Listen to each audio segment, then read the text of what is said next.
Hi, everybody. Thank you for joining us. Just give us a couple of minutes for everybody to fill up their room. We'll be with you in a moment. We're so excited to be talking to Jenny Kuta and getting to what she's doing and a little bit about herself. It's the first space of this kind I'm running and super excited.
Jenny, I've sent you a co-host invite. Not sure if you got the, yes, looks like it's sent.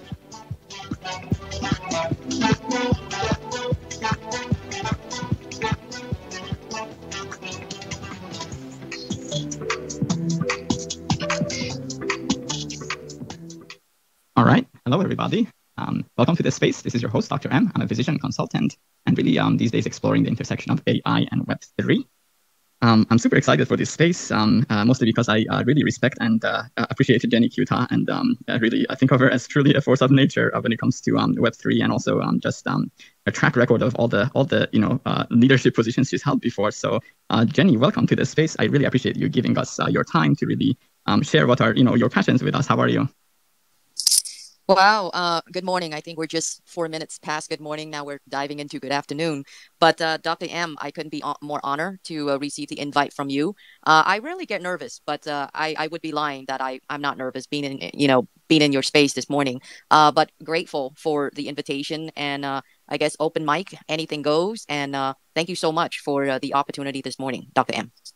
Oh my goodness, Jenny, the pleasure is all mine. I hope that in the course of the space that people here, get to know, not only just about your projects, but also about who you are, because the things that you've done, and just having, a few days ago, I heard you tell the story of VitalitikTheGoat and how it came about, and it just astounded me how you managed to do something that would really take somebody maybe beyond even a year or at least months to do in such a short time. And generally, Jenny, Web3 projects, there is a plethora of them, and so when thinking about these projects, I think a tremendous part of them in terms of trust and in terms of just the validity and really success of anything is kind of who's backing it. And I'm kind of preaching to the choir here, Jenny, because you're a venture capitalist. So I was hoping maybe if you could start just by telling us a little bit about yourself. Touch on your life story, the things you've done before, just so that our audience gets to know you a bit in terms of where you come from and everything that's led to what your current endeavors are. Wow, sure, most definitely. But Dr. M, I'm going to flip the switch a little bit here, as it is that I'm so honored of having you hosting the space today and bullish on Jenny Kuta. I'm so humble. And I know we have, our investor shareholders. If they're not live now, pretty sure they will listen to your space offline because it's definitely unique. If I may kindly flip the switch and ask you first, it is that my respect to you as the host. Could you share with our listeners, old or new, those who already know who you are? And I'm sure there are a lot of folks who don't know who Dr. M is. I know you are a physician. Could you share with us a bit more of your background? And can you share with us what M stands for? I'm going to flip the switch on you first, and then I'll answer your question if that's all right, Dr. M. Sure, that's very clever, Jenny. Now I'm starting to feel nervous. But no, I know I appreciate that question, and actually, it's nice to get that question because when I do one-on-one interviews, or not interviews, this is a conversation we're having here. No one ever asked me that, so of course at some level it's pleasant to talk about yourself, Jenny. So no problem, of course. So let's start with M. M is just the first letter of my last name. I am an internal medicine doctor by training, and actually, Dr. M is what the patients and colleagues at work call me as well, because it is my last name is Mirkazemi. The full name is Saman Mirkazemi. It's a Persian name, and you can ask, actually, it is on my profile, in case anyone's wondering, which is kind of in a way important, and it goes back to kind of being able to trust someone. I suppose in the Web3 world we call that being doxed, which you are, of course, Jenny. But I think that when you're doing something that is important to put the full force of your identity, that in a way, to me, that's the least a person can do. So it was a long road to medical school. Before that, I worked, actually, my first job out of college. I went to University of Michigan, was as a developer for the Epic Systems, which is not a gaming company, but the company that makes the world's most popular electronic medical record software. And actually, I did very interesting things with them. And it was going to the hospitals around the country to install Epic EMR that caused me to be interested in clinical medicine. And then, after that, medical school and residency, and then medical practice, I joined my brother's, or I should say, I worked for my brother's clinic. And I live in a suburb of Detroit. Our clinic is in Dearborn, Michigan. If anyone needs any cosmetic needs, feel free to stop by. But overall, though, in life, I think I've always been interested in technology. And I came to the US in 2001. I was 12 years old at the time and had never seen a personal computer before that. So had never seen it even basically in Iran, maybe on TV in pictures, but really had no idea. And I got on my brother's computer, and just the fact that I could, I started at a place where I was moving the mouse, and I was fascinated that the pointer was moving wherever I moved my hand. And I remember, just opening up a text document or Microsoft Word. I think, at the time, it was Windows Me or something like that. And just being fascinated that I can type a sentence on the screen and be able to erase it and type another sentence, and in the process not use any paper. So even just the user interface of what Windows was at the time was totally fascinating. And I got into programming, and that really just blew my mind. So I spent the end of middle school and high school really making little arcade computer games in C++ and Java, and this was my fun, as compared with everyone else who was doing normal things. So I've always been a nerd. I didn't take computer science in college, but it kind of would have been, I was well capable in several languages by the end of high school as a result of just pursuing curiosity, but also doing robotics with FIRST Robotics, which is a nationwide robotics competition. So I didn't, I majored in biochemistry, and but the nice thing about today is that many of the smarter companies, they realize it's not the paper degree in a department that they need, it's actually the capability and the skill in a department. So some of them, like Epic, will actually give you a programming exam, and they don't care. You could not have a degree or even have a fine arts degree. And I think that that's fascinating because, because in a way, I wouldn't say it's necessary to get that piece of paper that costs a lot of money unless you want to go into a path that requires it. So I don't know if that remotely answers it, but how does that sound, Jenny? Anything in particular?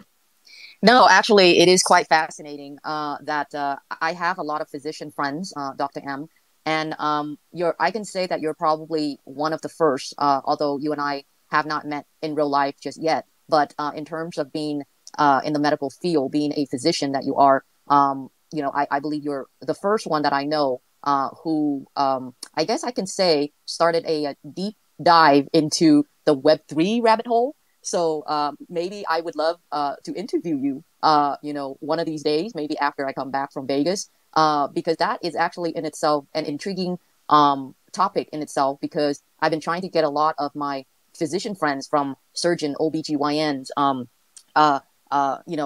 DOs, surgeons that I do know, to learn about the Web3 space. And while they all believe that it is interesting, but none yet has taken my challenge to dive deep into Web3, the Web3 rabbit hole. So hearing it coming from you, I will definitely share this conversation with most of my physician friends to hopefully give them a boost, inspire them to get into Web3, because I believe that we've only gotten started in Web3. So greatly appreciate the brief introductions you've shared with us. Again, I will reach out to you after the interview today offline, and maybe we'll schedule another one where in the reverse, I would love to interview you more of what you do, and especially after you've gone into the Web3 space. What did you learn? What do you think, or what do you believe the future would be? And most importantly, do you envision the medical field would somehow be connected to Web3 in the future? And if that were to be the case, how does that be? So things like that, I find it quite intriguing when it comes to medical and Web3. And that's my take of listening what you've shared with us in a brief of your background and diving into Web3. Absolutely, Jenny. That would be lovely. And actually, yeah, there is the medical folk they tend to not be very technical in general. I have my brother, my biological brother, is 20 years older or 21 years older than me, and I have been really talking to him a lot, and got him to invest in Ethereum and whatnot over recently over the past maybe year and a half or so, maybe 2 years. But it's all been coming from me. And a few days ago, he told me that one of his physician colleague friends told him, what he said was something along the lines of, Doctor, because he also goes by Dr. M. He's Dr. M Singh here. His friend told him, his doctor friend told him, Dr. M, just buy Ethereum. And when he told me this, I was so happy that for the first time, somebody other than me told him something in the way of Web3. And so that was kind of really exciting for me. I didn't think it would happen. I'm also, we are both DOs actually, me and my brother. I went to Des Moines University in Iowa for medical school, and I appreciate the philosophical difference between DOs and NDs, although it doesn't. The practice of medicine is the same in the two branches. For those who don't know, in the US is one of the only countries where there is two branches of medical education. There is the osteopathic branch and the allopathic branch. So, Jenny, that would be lovely. I do think that, I think actually Web3 concerns everyone, because no matter what someone does or no matter what industry you talk about, there is not really anything that acts in some way cannot be extremely facilitated by everything that Web3 is, which is the ideas of decentralization and decentralized ownership of assets. It is a profound movement. And when I think about one of our biggest problems in the world, it is actually, I would have a hard time thinking on the grand scale of a problem more significant than unequal distribution of wealth, or an increasing wealth gap, and really feel that the powers that be never talk about it. So no matter what political campaign in the US we're talking about, they never talk about this one. They never talk about how that this country, for example, is getting richer year by year for decades now, but most people are, but that distribution of that wealth is so unequal that really the poor are getting poorer, and there's just most of that is going in the pockets of so few. So to me, Web3 and the fundamentals behind it is really the world's largest force towards equity. And of course, a system is not going to solve our problems as human beings, but it certainly could make it possible. So in fact, just a few minutes ago, I was in a space where there was a OBGYN that was talking about basically creating a Web3 system to democratize access to people's biological tissue samples in the way of research, in a way that patients would benefit from, and in a way that would make it easier for medical research projects to get access to something that otherwise would be very difficult to get access to in the way of research. So, and on the patient's end, it would be completely with, of course, informed consent. So there's basically so much that medicine can do in Web3. I think the whole industry is way behind, but we're seeing inklings of transformation, and it's beautiful to see that. So that I definitely would be interested in that sort of a space, and would be honored to have this conversation with you on that department. That being said, wondering if you can tell us a little bit about everything before VTG and that the other opportunity that you spoke about in the other space. What I feel, Jenny, is that the reason that I'm asking you to tell us about yourself is because I have personally gotten to just know you from your expressions in various spaces, and I think that who you are and how credible and trustworthy you are by character and as a person is a huge part of a person, of an outlook of a person on the things that on the projects that you have started or that you're taking on. So that's the reason that I'm asking you to kind of tell us a little bit just about yourself and everything you've done before. Wow, thank you so much, Dr. M. Yes, certainly. I've shared my story quite a number of times, but as the community grows and as I guess you would say followers grow, I tend to repeat myself. So to those who have already heard the bits and pieces of my story, my apologies that you may have to hear a little bit again, but I'm going to try to give it the very short version. And if Dr. M has any other questions when he hears it, I'll be more than happy to elaborate further. But to be brief, I guess I can start out. I was not born here. I was born in Vietnam, and I was raised here since I was 5 years old by a single mother, and I have an older brother because my father was a prisoner of war. My father is a Chinese, I guess Chinese background, but I guess he visited Vietnam and fell in love with my mom, and then the whole thing, is history. So growing up here in the United States, my mom raised my brother and I super poor. I share a little bit yesterday in another space yesterday. We were on welfare. I grew up wearing secondhand clothes. Secondhand clothes, to those who may not be in the United States, what that means is there are stores such as the Salvation Army, which they sell clothing that are donated from people, and then they would sell them like pennies on a dollar. Like when I was growing up, my mom would be buying a pair of jeans for like $1 or $2, versus in the store, even if you walk to a low end store like Walmart or Kmart or Target, they sell clothes too. But there you would be paying like $10 or $15 or higher, and forget about going into like a brand mall where you buy brand name clothes. That was never ever the case. I never knew what a mall was growing up. But anyway, so I grew up like that throughout entire high school. I remember attending the prom. My mom didn't have money to buy me the dress, and so I had to borrow one of my friend's dress. And looking back, I was so gullible in that essence, was that my friend loaned me a dress. I still have the picture, by the way, a dress that was not prom-like. It was more like, how that, story about Cinderella, there was a clip. Yes, there was a clip that her not sister, but what do you call that? The two daughters of the mother, they wore prettier dresses to go to this ball, right? And then she was giving like a beat down dress.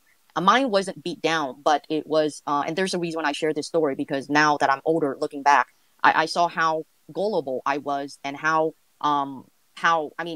anyway, I don't want to get all choked up, but the scene was when I went to the prom, my high school prom, wearing that dress, people looked at me oddly.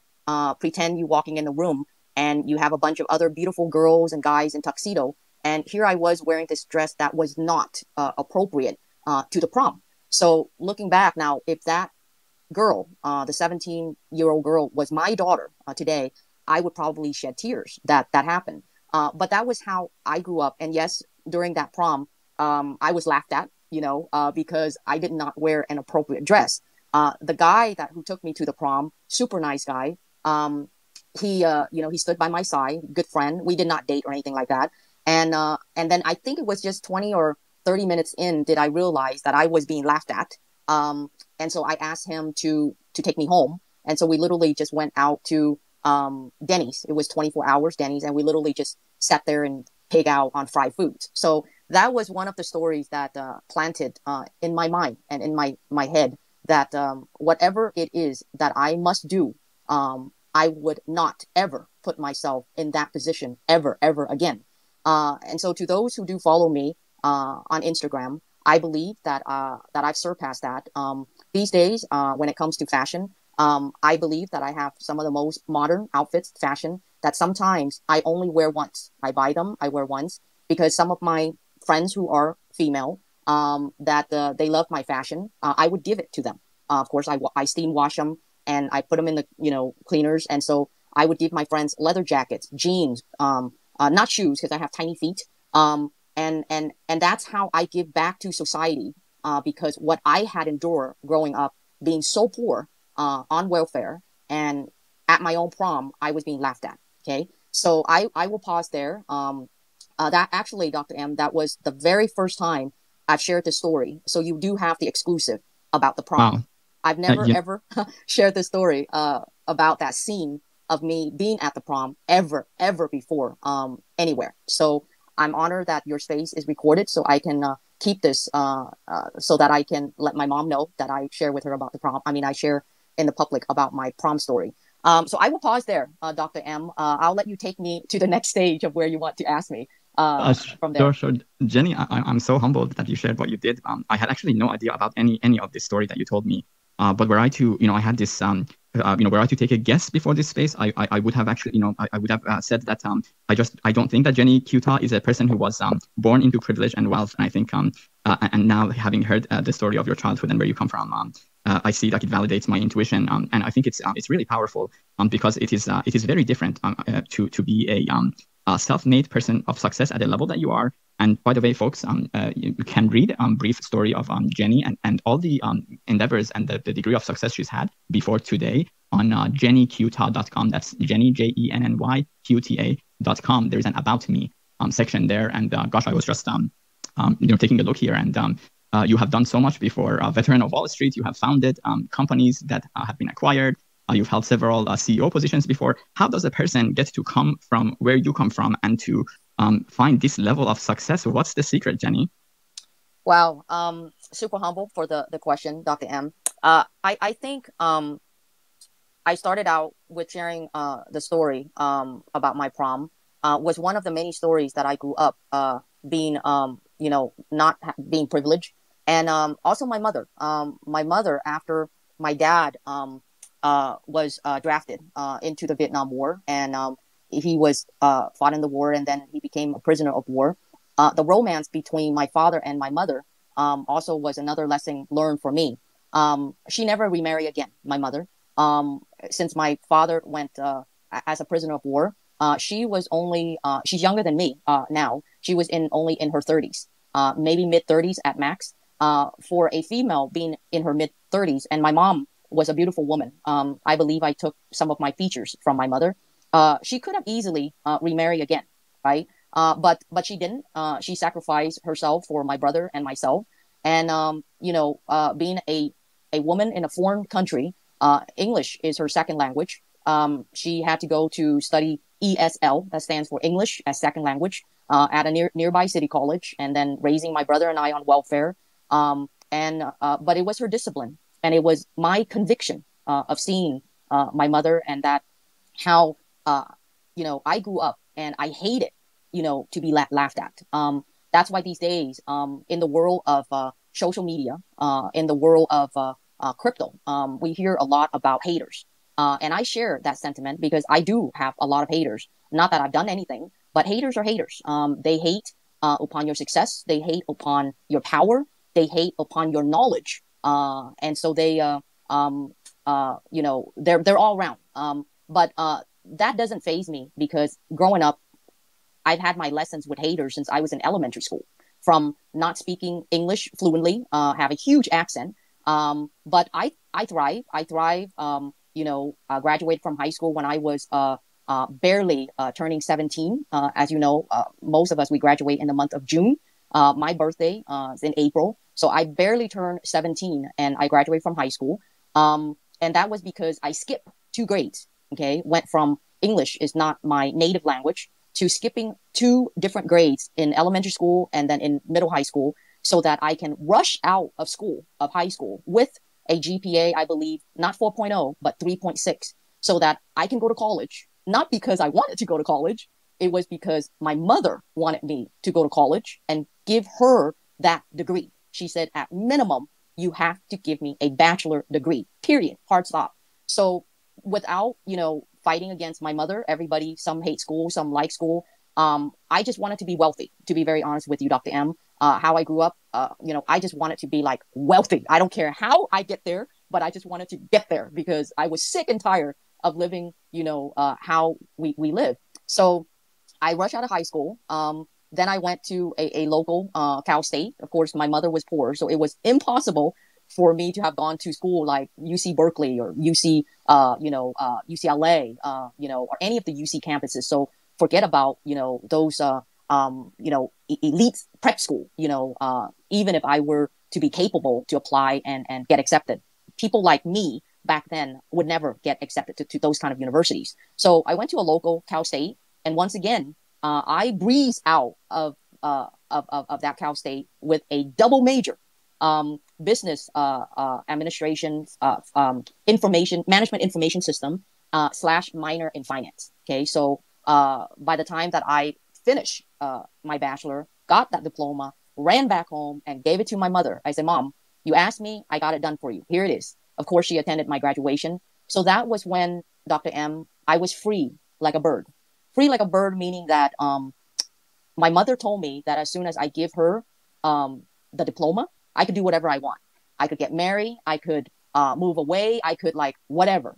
So at this point right now, I believe I was in my very early 20s, if not 19, 20, super young. I've already accomplished up to that point. And then I got my first job. So I'm going to quickly share this story. Move up to Silicon Valley. I live in the Valley. I grew up in the Valley. So I moved up to Silicon Valley, which is San Francisco, San Jose, huge city. by myself for the first time in my life.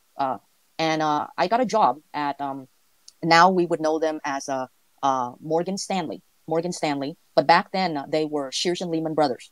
So they've gone through a number of merger and acquisitions. So as of today, they stand as Morgan Stanley. To be brief, I got a job there. Pay me $10 an hour.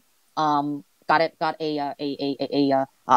a studio apartment. Doesn't even have a bedroom. Everyone knows what a studio apartment is. It's just a living room and a kitchen, and you literally sleep in the living room. It's just a studio.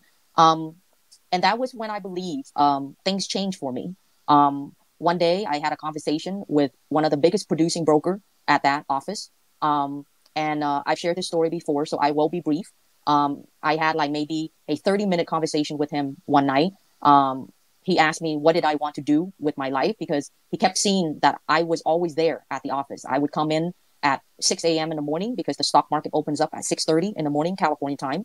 And I could go home at 2 p.m. The stock market closes at 1 p.m. But I was always there. I got no life, no boyfriends, such a boring life up to that point because I didn't know what to do with myself. I'm still so young. And then that biggest producing brokers hit me. And that's when my life changed. Was that afternoon. It was closer to 3. He was there. He was about to go home.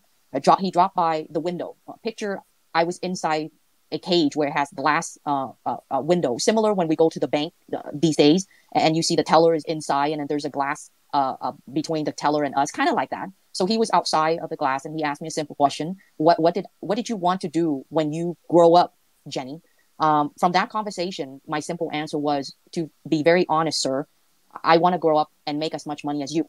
And at the time, he was making six-figure a month. So that would mean at least $1.2 million annual income. And I was making $10 an hour at that time. So my annual salary at that time, which I will never forget, is $20,800.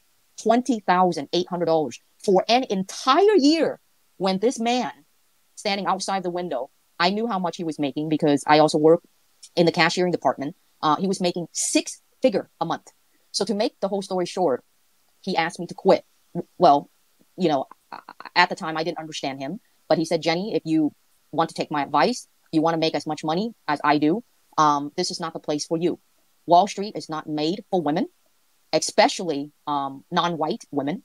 Wall Street is the old boys club. 99.9% of Wall Street are male dominated. You would be so lost. And if you sit here in the cage making $10 an hour, waiting to make as much as I do, you're gonna grow old and you're gonna die like that woman in the Titanic. Okay. And so I came home and I thought everything that he said. It was a very, very quick conversation, 20 or 30 minutes at max. And I came back the next day. I moved very quickly. And maybe that's the reason why, Dr. M, I launched VitalikTheGoat so quickly, because it's always been my life. I went back the next day and I submitted my letter of resignation. I gave the company 30 days, which was the norm, so they can find a replacement for my position. And I moved from Northern California to Southern California, which I've been here since then, since that move. And to skip a bunch of stuff in between, not only did I learn more about Wall Street, I took all of the licenses necessary to be a stockbroker, from the Series 7 to the Series 63, which is the state license, to the Series 65, and to the story where I met another Asian man who took, advantage of my gullibility when it comes to business. When I literally built his entire company from the ground up, and he cheated me. That's another part of life. I shared that story too before, but I will skip that. And so I learned how to build an investment banking firm, which is a minimum size, a small size of Goldman Sachs. Okay. When you own a broker dealer, which is an investment banking firm, you need a lot more licenses than just the Series 7 and the 63, which are basic. Those who are in the room who's been on Wall Street, you would know that you also need the Series 4, which is the options principal. You also need the Series 24, which is the security principal, being the branch manager. You also need the Series 27, which is the FinOp, which is the a requirement to own a broker dealer, and a couple other smaller licenses from mutual funds to fixed assets to commodities, all of those that you have to take for you to own a stock brokerage firm. So I went through all that. And so by the time that I was 21, taking back when I graduated from high school, barely 17, another 2 years in college, around 19 and a half, went to work immediately, talked to that largest producing broker, left San Jose, California, moved down to Orange County, and became a self-made millionaire probably when I was 21 years old, 21, 22. So that is a brief of how I breezed through my life. And the only reason why I was able to do that is all about discipline and conviction. Conviction, if I may share here with those in the room, is that whenever anyone tells me that I can't do something, that is my conviction to prove them wrong. Of course, a conviction, you would not know if it could be within a day, within 2.5 weeks. The Vitalik the Goat was a conviction. And I've proven that conviction again in my life. There's a longer story behind the Vitalik the Goat conviction that I did. And so I would pause right there again, Dr. M, and I'll let you lead again of where you would like me to go next. But there you go. That's perfect, Jenny. I'm humbled to hear your story, and I think it's a very powerful one because, and I absolutely appreciate the things that you touched on in terms of the difficulties of making inroads into a world dominated by men. I just want to briefly mention that Jenny went on to found, in a world where most startups fail, she has 3 times consecutively successfully exited out of entrepreneurial ventures, tech companies that she has created from scratch. And I think that when I think about the reason I personally have faith in what you would do today is because your track record beyond demonstrates it, and it is not, and it speaks for itself. Jenny has written a book called Wall Street Cinderella that basically speaks to her escape from Vietnam during the war and her path to going from welfare to Wall Street. I think you are an extremely powerful story, and I really appreciate everything that you shared and your vulnerability there with the things that you shared in the very beginning of this space. I think that that is very powerful, and I now understand why I feel this heartfelt connection with you, Jenny, even though I don't know you quite as well as say some of your teammates here. But now it makes a lot more sense because in many ways my own story is the same, and I think, and I have a tremendous respect for a person capable of doing this. But you are a woman, Jenny.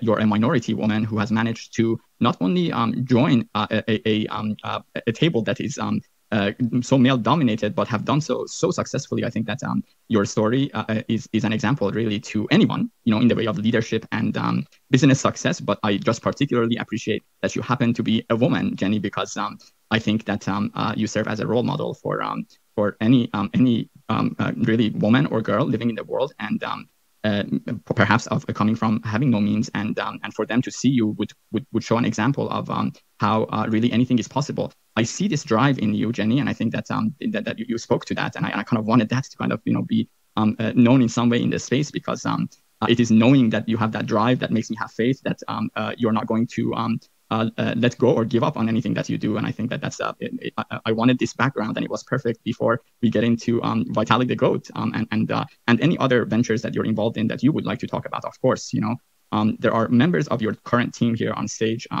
We can introduce them, but from here, I think I want to ask you, what brings you after all of the background of success and 3 successful exits? What brings you to Web3, and then perhaps we can get into NFTs and Vitalik the Goat. I heard the story of the genesis of VTG that just kind of blew my mind in terms of how well she executed something in such a short amount of time. It was bewildering to me how quickly this was done, but also, of course, it impresses me how well it is done. So maybe we can start with what brings you to NFTs and the genesis of VTG, perhaps. Yes. Well, going back, how I basically got into crypto space, giving a very short version so that we can take it all the way up to Vitalik the Goat NFT collection. I got into the crypto space at the end of 2015. My first crypto that I bought was obviously the OG itself, Bitcoin. And then I've since learned things quite quickly, only because the crypto space is parallel with Wall Street. They use similar rules and regulations. There's the SEC that I did deal with on Wall Street. On Wall Street, we also have to deal with another regulation entity called FINRA, FINRA. It used to be called NASDAQ, but I think within the last 6 or 7 years, they changed the name from NASDAQ to FINRA. To those who want to Google that, I've always shared that anything I say can be Googleable, because it's like I have an encyclopedia in my mind, because it's the history that I've gone through. And so therefore, never take my words or anyone's word. If you're curious of what I share, you can always find it on Google. So there was that history where Wall Street firms were abiding to the rules of the NASDAQ, but then it recently changed to FINRA as the name. And then so I believe I took off within the crypto space. I get invited to speak in a number of different fintech expos or conventions around the world. I went to Jakarta. I went to I forgot what's that country with just 10,000 people in Europe. I'm so bad with names, but anyway, and then so in the midst of fast forward to 2020, here in the United States, we had a lockdown March of 2020, which I did not know at all. At the time, I was building my third company, which then became the third exit in my profile. It was a decentralized social network, okay, called CoinLinked.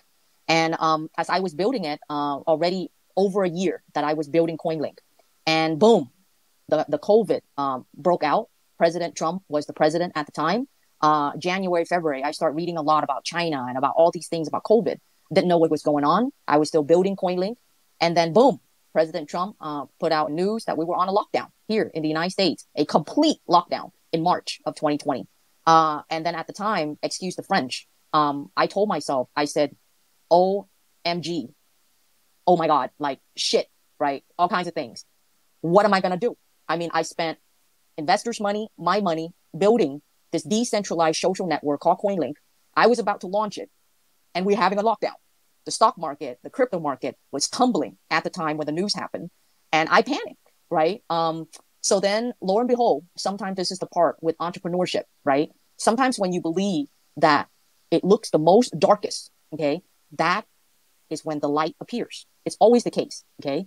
So I thought, oh my God, we're going to go into a recession. The stock market's going to stay down forever, because none of us have ever gone to a lockdown before, right? And so lo and behold, money started to print, right? President Trump started printing millions, if not trillions of dollars, and flooded into the economy. And that's when I saw a sign, and I said, oh my God. And I said, if I don't do it now, I'm never going to do it. So I launched CoinLinked in May. That's how quickly I make the decision, because in March, I thought that, okay, we're going to be on a lockdown and everything's going to start crashing. I better shut things up before I lose any more money. So I held on through April, and I start reading news. You got to keep up with the news to make decision. And then the money started printing, and then the stock market and the cryptocurrency market were coming back up. Okay. And I'll find a tweet. That year, I sent out a tweet, and it was captured on Twitter, that I felt that the crypto market would be super bullish. It's just a what do you call it? A sentiment of mine, because I make sentiments, forecasts, and I just retweeted it on my page. As you can see, the date of that tweet, January 7th, 2020. Clearly, that was my quote, and it was true. So when I tweeted that tweet on January 7th, 2020, and then March happened, the COVID lockdown, and I said, oh, shoot, you know. And then May, I launched CoinLinked, and then the rest is history. Because if you look at Bitcoin broke a new high to $69,000, I believe, last year. And if everyone looks at how Bitcoin ran from COVID, which was 2020, through its all-time high of 69,000 November of 2021, it literally ran from the lockdown all the way up. Okay. So my point is, that was how I got into crypto and Web3. Obviously, you go from Bitcoin to all of the other tokens, and then it went to DeFi, which is decentralized finance. I got into Uniswap, and then NFT started to break out early 2021. And then I ran into the folks of the company that acquire my company, which is I'm currently the CEO of that company right now, called HODL Assets. It has a utility token that is also publicly traded as well, called the HODL token, HODL. And so to quickly tie to that, that company acquired my CoinLinked because they were into an NFT marketplace, and the original founders wanted to add unique features to it, which one of those was social media. Because if you look at OpenSea, if you look at Rarible, if you look at any of the current NFT marketplaces, they don't have the social media aspect of it. And so they acquired my CoinLinked. And that was around August, September of last year. So I came on as a COO, Chief Operating Officer, to take care of, social media and whatnot. And to make the whole story short, the company took the skeleton, you can call it the skeleton of my CoinLinked, and built Web3 features on top of it. Okay, so the back end of the platform, which most everyone knows is called GalaxE, was built on the back end, the backbone skeleton of my CoinLinked decentralized platform. So the CTO and the former CEO built the GalaxE platform. That was not my job. They built it with the team that are overseas. So when both the CTO and the CEO were awake when I was sleeping, so I was not involved in the build of the GalaxE platform. The CTO built Web3 features on top of CoinLinked. Then one thing led to another, and this leads to VitalikTheGoat. And I don't want to share too much because that's insider information of management, and I will reserve that to write a book one day. The GalaxE.io platform, which you can't find it anymore, and there's a reason why, was launched in March of this year. So it took them quickly 5 months to build the GalaxE platform, utilizing the skeleton of CoinLinked. And let's just say the launch was not done correctly, if I should use the right terms here. And something happened. As you know, every single corporation where there are shareholders, which they do have, shareholders and investor, there has to have a board. Okay, there is a board.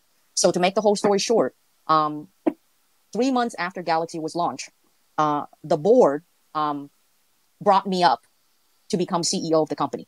So that was June 1st of this year, 3 months after GalaxE.io was launched. So when I became CEO on June 1st, I had a lot of things on my plate. A brand new platform that I barely had time to use because I was running operations up to that point. And so I immediately hire a team. We call it the public team, or I call it my team of ambassadors, to promote what was called a first time Web 2 to Web 3 under the same roof of NFT marketplaces. Then little did I know, and this is the first time I'm sharing true facts of everything. 2 to 3 weeks in, and some of my team members, they're also ambassadors of the company too, work with me on the GalaxE platform. And then we started to find a lot of problems. There were a lot of bugs. And so I turned back to the CTO who built the platform.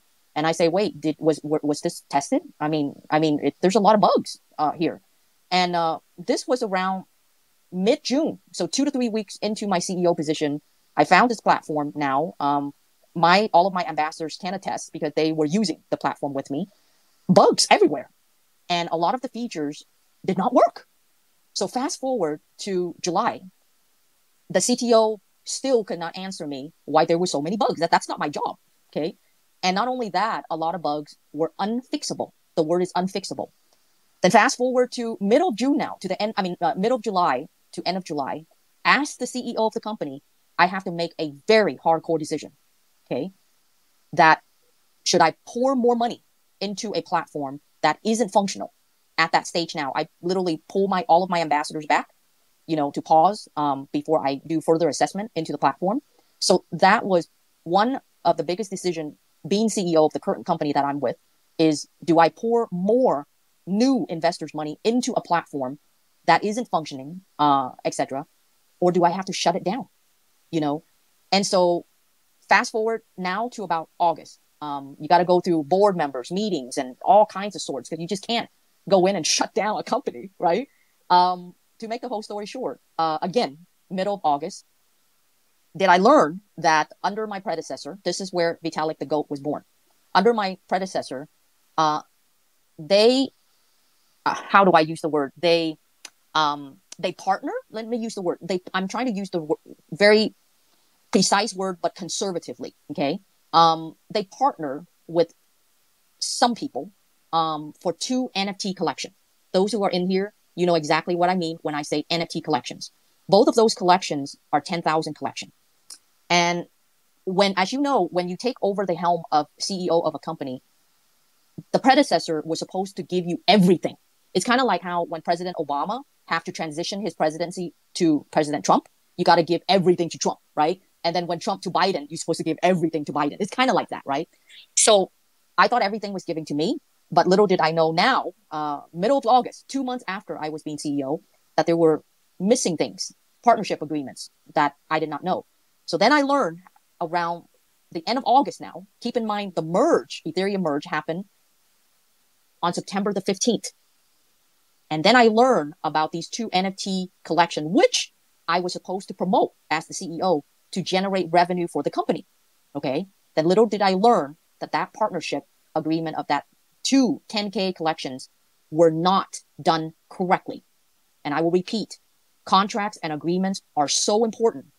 And when they're not done correctly, the liabilities stay on the firm and the CEO who is running the company at that time.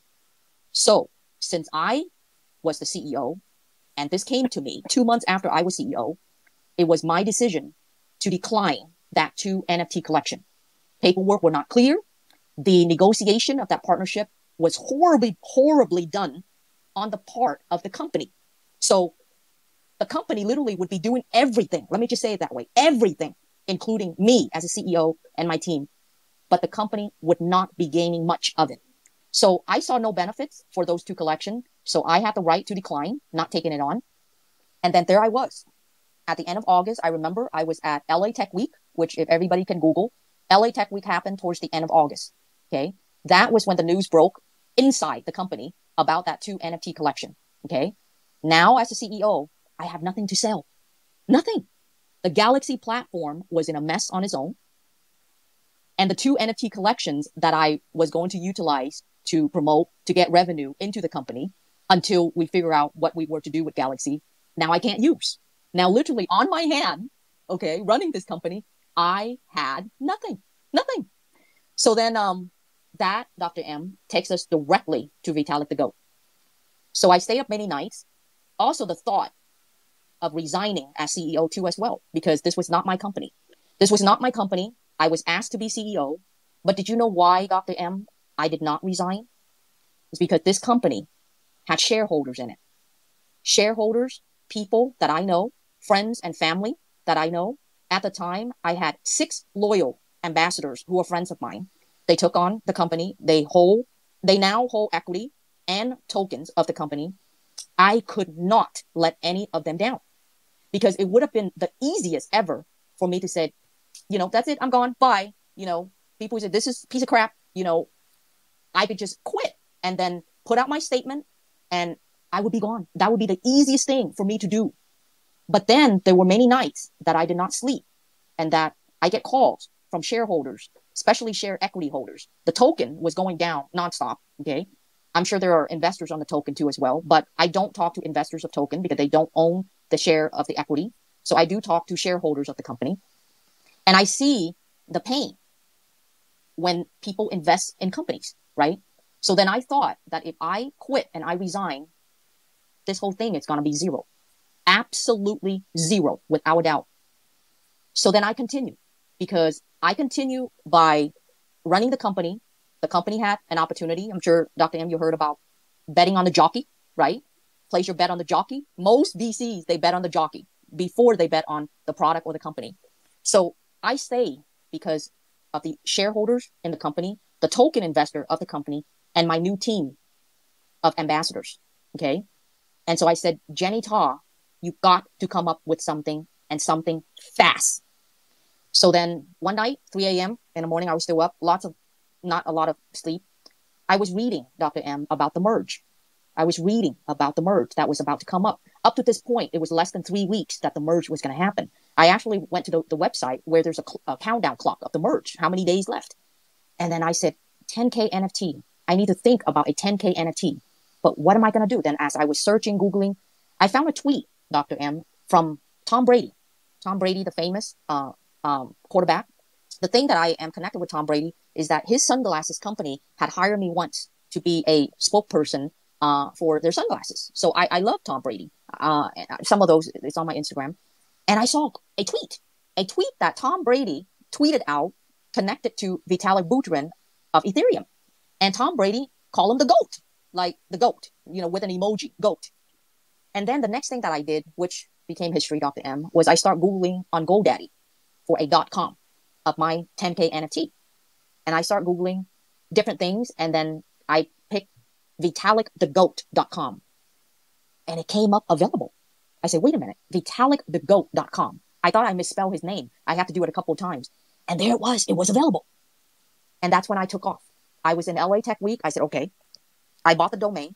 I need to put the website together. I need to find the artist to draw the traits for the 10K. I actually need to learn how a 10K drop would happen. Like how many traits you need to draw in order for AI to take over and make it out to be a 10K. Then I got to build the website. And what kind of website should I build? Should I just build a plain website?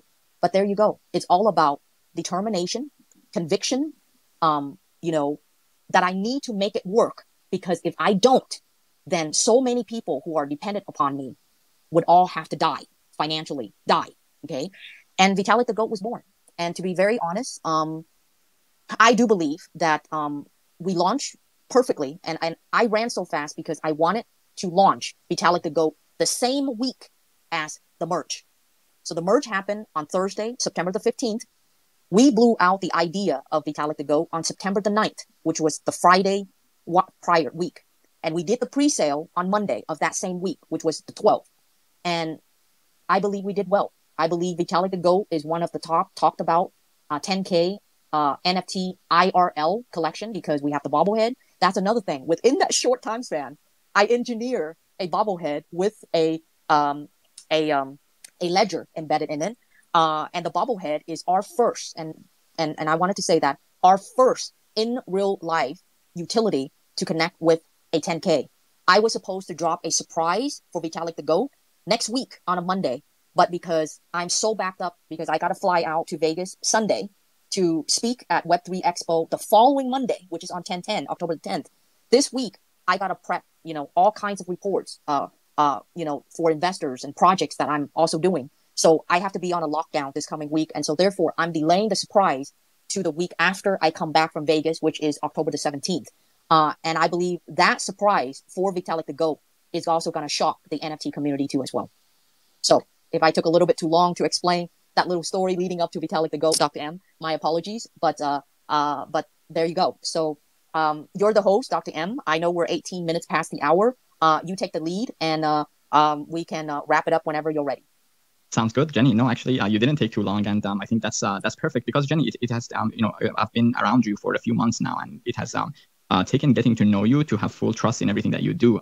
I don't take the title of this space lightly, right? So really, I would not do this with just anybody at all, and for me to have a title like this, I mean, that says a lot about, how much respect I have for you and how much faith I have for you. I think your life story and everything you've done before really speaks to the kind of drive that you have and the genesis of the VTG project. I mean, there is all over you as a person is written this refusal to fail.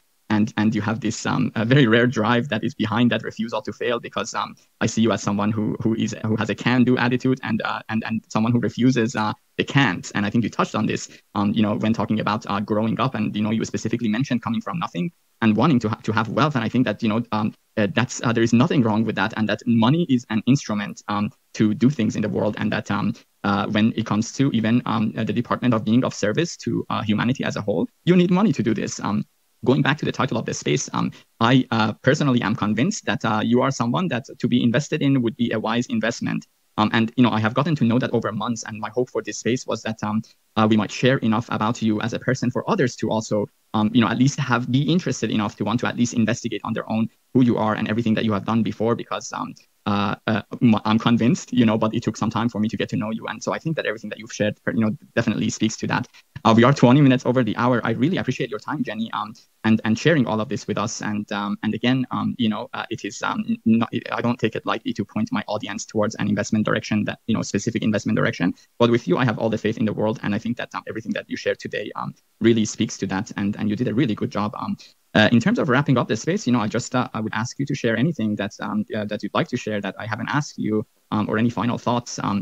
Generally speaking, that you have done this so quickly, and that it is we are in a bear market for crypto and all of this. And so, in fact, actually, I was telling Stephen, this one of your team members here in the audience, a few days ago. I was telling him, well, it is definitely the right time to be buying these things, and this is something that might take a while for someone to understand in the crypto space. the saying that I really feel is true is that in the bull market, you can make some money in crypto, but it's in the bear market that real wealth is made. And it's not even that complicated, were you to just dollar cost average into, reputable projects or reputable crypto projects during the bear market and then dollar cost average out in the bull market, you would do very well. I mean, it is that simple. You would do very well. And so my point from saying that is that yes, the crypto market is in the bear market, but that's actually the time to be investing, or at least for the most returns, generally speaking. So Jenny, just anything you might want to share or any final thoughts to leave with us. I would point people to VitalikTheGoat.com to take a look at the project, and perhaps many folks here have seen many NFT collection projects, and I think to take a look at it would kind of give people an idea of every aspect of this project. So any final thoughts, Jenny, including anything that I know that you touched on, something that will come down the line in terms of major utility for holders of the BTG NFT, and I know that perhaps something that is not finalized that you cannot speak to in detail, but I wanted this space to be an emphasis on you because personally I trust what you do because of who you are, and I was hoping for that to be at least somewhat transferred to the audience here. So any final thoughts or anything that I didn't ask you that you would like to share with us, we would love to hear it, Jenny. Yes, thank you so much, Dr. M. I will wrap up this way. First and foremost, Stephen, one of my team members, he's here today. I wanted to thank him for connecting you, Dr. M, and myself. Stephen has connected me a number of fine folks. Stephen is also from Wall Street. Stephen is literally everywhere as I've gotten to know him so much more these past at least 4 months now since I've been CEO, that I've gotten to know Stephen and my other team members. So Stephen, thank you so much for connecting me with Dr. M. And of course, Dr. M, I couldn't be more humble and thankful for the Twitter space today that you've offer and share my story today. And thanking all of my team members, Shawn, Rod, Amy, and Alexander. I know they both were in here earlier. And our team offline who are not online, Christopher, and a couple other team members too. And to those who are listening, our shareholders, investor, and the board members who back me in what I do, I wanted to conclude this way. Okay. Vitalik the Goat is just the beginning of this company called HODL Assets. Okay. HODL Assets is like the alphabet of Google. As we all know, Alphabet is the parent company of Google. Google is one product, and Alphabet has many, many other products under its parent company.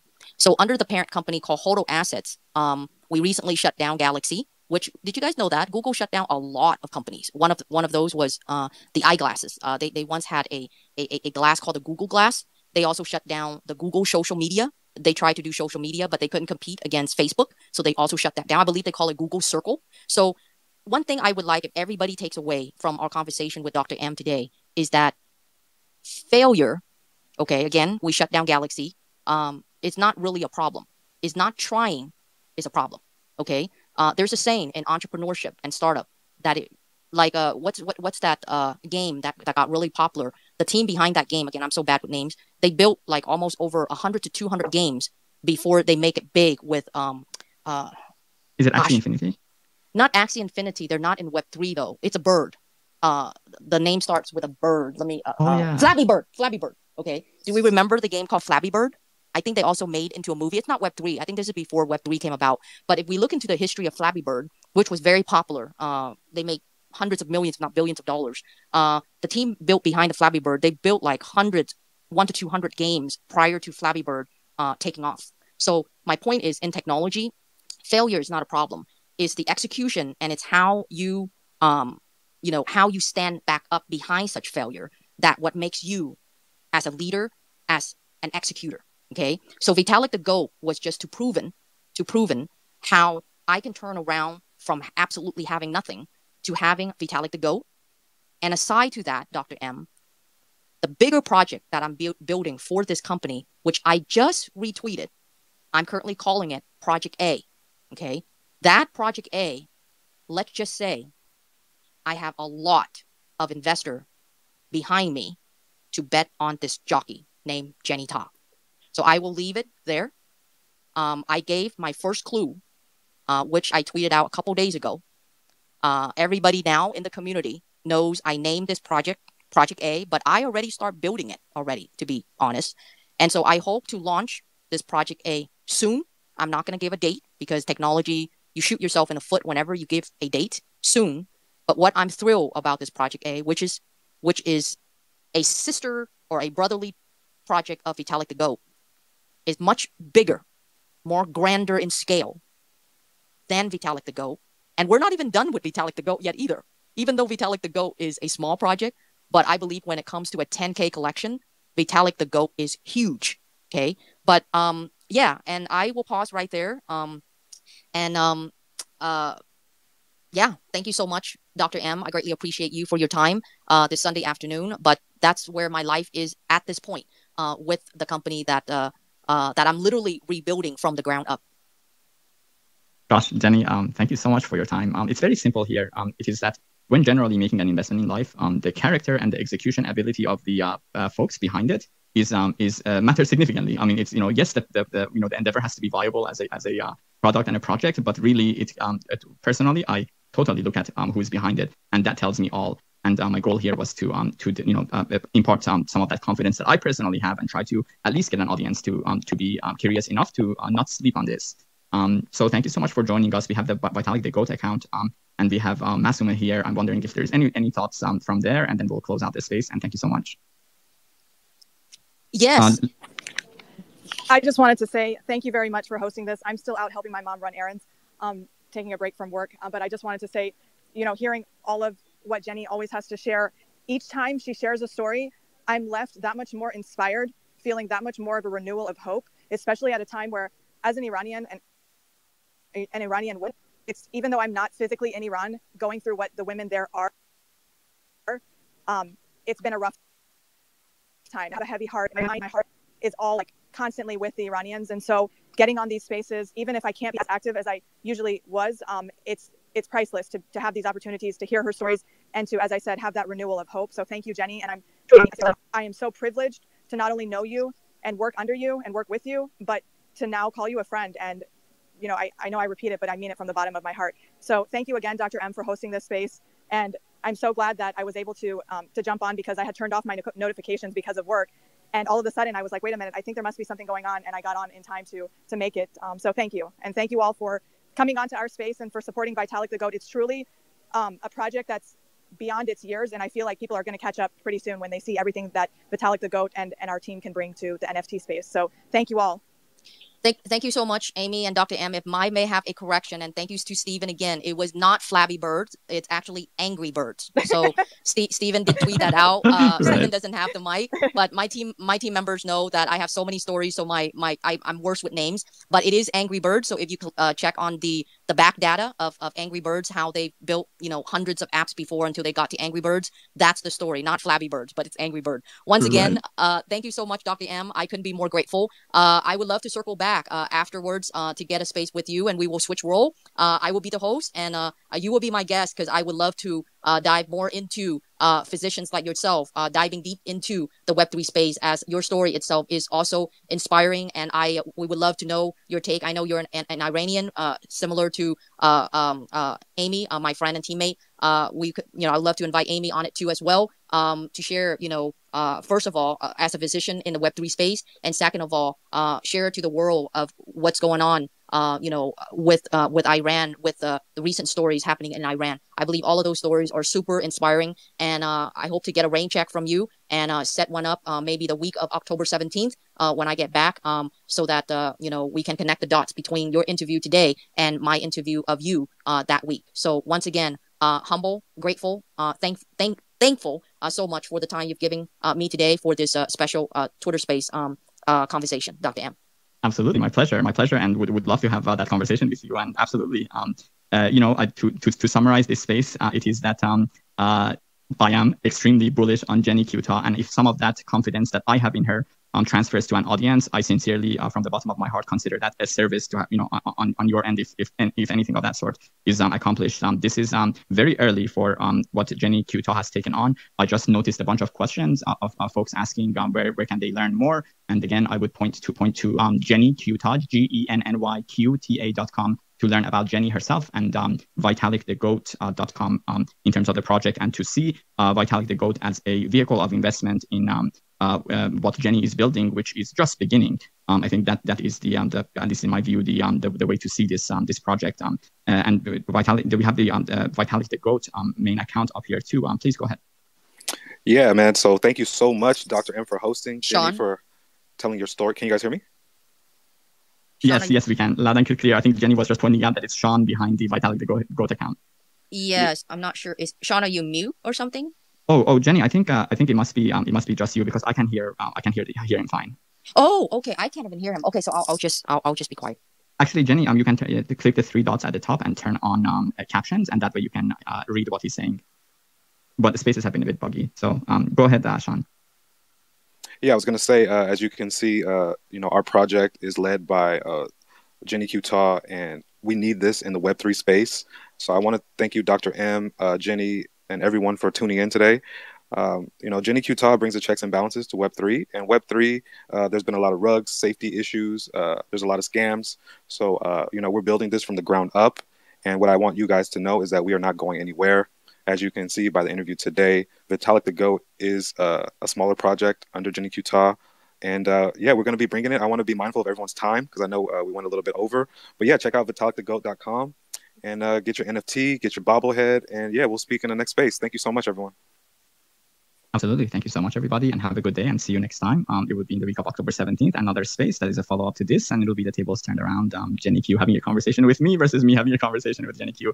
Jenny, I know how valuable your time is and how much you accomplish on a daily basis. I really, if I can say one thing, is to learn about Jenny, because I'm convinced that when you get to know her, you really do realize that she's someone that refuses to fail. And I think just the stories shared here today really speaks to that. And a bet on Jenny Q is a short bet. I'll just end the space with that. Have a good day, everybody. Thank you. Thank you, Dr. M. Take care, everyone. Have a great Sunday. Bye-bye, everyone. Thank you. Thank Bye. you. Shout out to the guy who just picked up the NFT. Shout out. Thank you. Absolutely. Bye-bye, everybody. Thank you.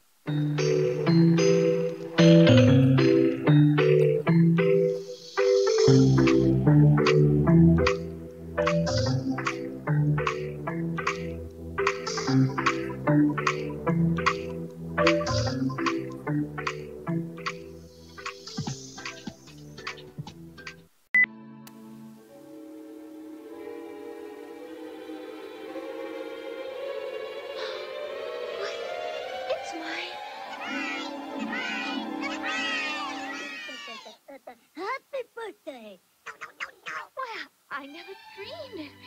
It's such a surprise. Oh, how can I ever... Oh, thank you so much.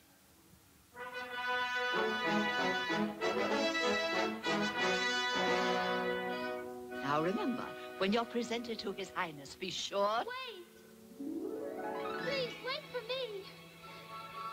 Isn't it lovely? Do you like it? Do you think it will do?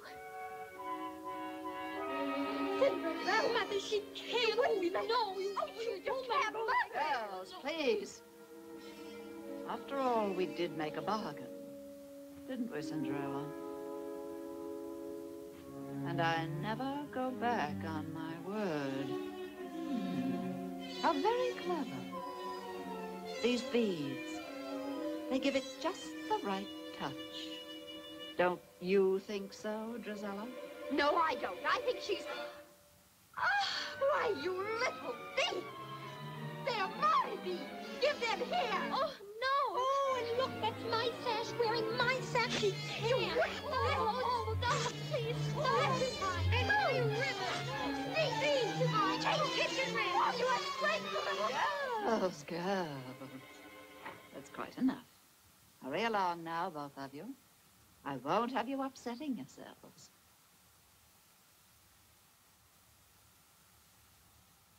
Good night.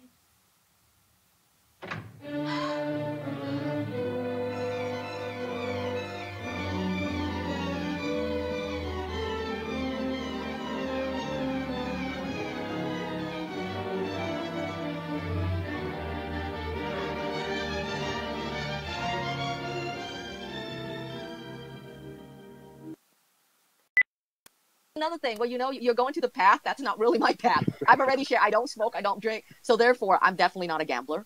Yes, I'm a very, very boring person. All my life is, I grew up from being raised by a single mother, because my father was a prisoner of war. So my mother raised my brother and I on welfare. I'm not sure if you know. Yeah, you're in LA, so you probably know welfare is like I do. like a for low income people. So my mom was on welfare, so therefore I was on welfare, right? So I was nothing but doing the righteous path to prove to my mother that what she has given up for me and my brother did not go in vain.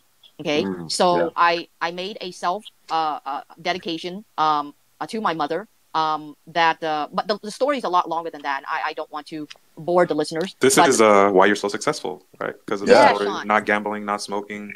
Yeah, and not having multiple boyfriends. There, I may share a bit more of that tomorrow. I have another space tomorrow with Dr. M. He's one of the respectable physician in the Web3 space. That space is happening tomorrow, also at 3 Eastern time, which is the same as the space today, which is noon, which is 12 noon. So the only thing I have passion about, obviously, is my career, right? My mom was on welfare, so I wanted to break away from that. So I did become a self-made millionaire when I was 20 or 21 years old. So yes, is my mom super proud of me now? The answer obviously is yes. She is quite, I wouldn't say, well known within her friends because they know that I am her daughter. Excuse me. Every time when I talk about my mom, I get choked up. But I do. I just want to say thanks for being in the space. The way you speak is just very concise and clear, and that's all I wanted to say, pretty much. And also, when I go to Vegas, so you're not going to gamble with me? Unfortunately not, because, one of my team members, Shawn, he's actually going to be there. And, I think I'm sharing it to those who are in the room. But Monday, which is the first day on October the 10th, I am super packed on Monday. On Monday, I'm actually going to speak on one panel, and then I will be moderating 2 other panels. So my schedule on Monday is literally back to back. So for gambling purposes, may. All right, well, let's go ahead and get started. Thank you, Jenny. Welcome to the VitalikTheGoat's Twitter space, an exclusive 10K NFT IRL collection founded by the one and only Jenny Q. Ta. I am Lori. I am hosting today. I'm the guest host today, and this is my first time hosting, so please be patient with me. It's a learning curve, but I'm grateful to be here, happy to be here. We're going to have fun. So, get comfy, get cozy. We're going to have a good power hour with everyone. And we have our wonderful speakers and co-host. So what I'd like to do first is what Jenny often does. And let's start with our wonderful speakers and have our speakers go ahead and reintroduce, do it like a formal official introduction and tell us a little bit about each one of you. So Amy, I know you've got to jump soon. Do you want to go ahead and go first? Oh, sure. Thank you. So my name is Amy. I'm Persian and I work in law right now. So I'm with an engineering company, but long story short, I'm in law and I also do business consulting on the side, and I'm also a violinist, so I do that on the side for fun. I've been in stocks since 1999 when I was a baby, because I'm forever 21, so I was a little girl that I got into the stock market. And then I want to say maybe in 2019 I dabbled in crypto, but it wasn't until 2020 2021 that I actually got into it more. And then NFTs are very recent, and VitalikTheGoat is probably the biggest, I guess you can say, the biggest project that I've been a part of in the NFT space. So I'm super excited about this, and I'm super excited to be working under the brilliant Jenny Q. Ta. I actually connected with Jenny last year in May, but we didn't really talk as much. I just would see her posts and interact here and there, and then I would see everything that she's doing. I always looked up to her. I have a lot of friends who are VCs and in that area, so it was always so inspiring to see a female who has done so much, and at her young age too, mind you. A lot of the other ones are much older. So in my mind, I was like, they're men, they're older, and they're white. Here is somebody who's, not the typical, and it's incredible. And what she does and how she articulates things and communicates, and her delivery is just, she's a force to be reckoned with. So thank you, Jenny, for this opportunity. Thank you so much, Amy. So very kind of you. I know you're on our team, so 50% of what you say is super kind, 50% because you're with me. So I'm super honored to have you and all of our team members with us. Lori, before I go further into our team, let's go back, of course, being super honored and respectful of you to host us today. Would it be so kind if you can share with us? Obviously, the room is recorded. So after our spaces, more listeners may listen in. So don't get nervous. I know today, it's your first time hosting, but you know what, Lori, you have done a phenomenal job thus far. Okay, Yes. so you should not have you be worried about it. So if you can share with us a little bit about yourself, I know you're in legal, so I wanted to see, your legal and Amy's legal, if there's a parallel there. Could you share with us a little bit more about you and your background, what you're currently working on in Web3? Oh, wow. We're going to jump to me. Okay, I, I can do that. And thank you so much, Jenny, for the compliments. My little heart emojis and my clappy hands aren't working. So just know that I'm hearting and I'm clapping, even if you don't see it on the screen. But yeah, so I don't know that I have the same legal background as Amy, but I worked for Disney in motion picture production, legal affairs for several years. So we handled most of the contracts for actors, writers, producers, directors, voiceover talent, et cetera, on all of the live action films. And so I was there when the company acquired Marvel, when the company acquired Lucasfilm, and then most recently when the company acquired Fox. Excuse me. And that was a massive acquisition, obviously, and a lot of assets and a lot of IP to manage. So that was pretty much, that's my legal background. And, learned a lot. Excuse me, I'm losing my voice. Learned a lot. Obviously, I can't express how much I learned, the connections made, the wonderful people I worked with, the talent I was surrounded by on a regular basis. It's mind-blowing. And the overall experience was it's just invaluable. Prior to Disney, I worked in music and radio. So I actually started in music. So I love that Amy is a musician. That's awesome. And then I worked for iHeartRadio as well. I was a music director, producer, and I had my own radio show at one point. So all of that was really fun. And then I ended up at Disney, learning the business and legal side of things. So I've gone from, the creative to the business and legal, from music to radio. I work a little bit with ABC as well in business affairs, which is owned by Disney. So it's all under the umbrella. And then eventually ended up in film on the Disney side in live action. So that's what I've done. And then just a few months ago, last October, I decided to leave Disney and become an entrepreneur and follow the entrepreneurial passion that I had and, start working on my own stuff. So that's where I am now. And that's why, Jenny, I appreciate you so much and all that you've done and all that you're doing, because it's so inspirational and motivational to all of us, but especially to someone like me who's, newly sort of in the entrepreneurial space and building. So that's me. Wow. Fascinating. So greatly appreciate you sharing all that. So you're actually, not only you're in legal, you're in the corporate world, corporate Fortune 500 companies, dealing with huge mergers and acquisitions. I may need to get, guidance from you on that perspective, and that's, every time when I hear women doing, super powerful, roles, especially in corporate leaderships and companies like Disney and Fox and mergers and acquisitions, it's super, super fascinating. Thank you so much, Lori, for sharing that with us this morning. I do have one follow-up question. Now that you are an entrepreneur, and you're in Web3, share with us that initial few steps and where you're at in Web3, Lori.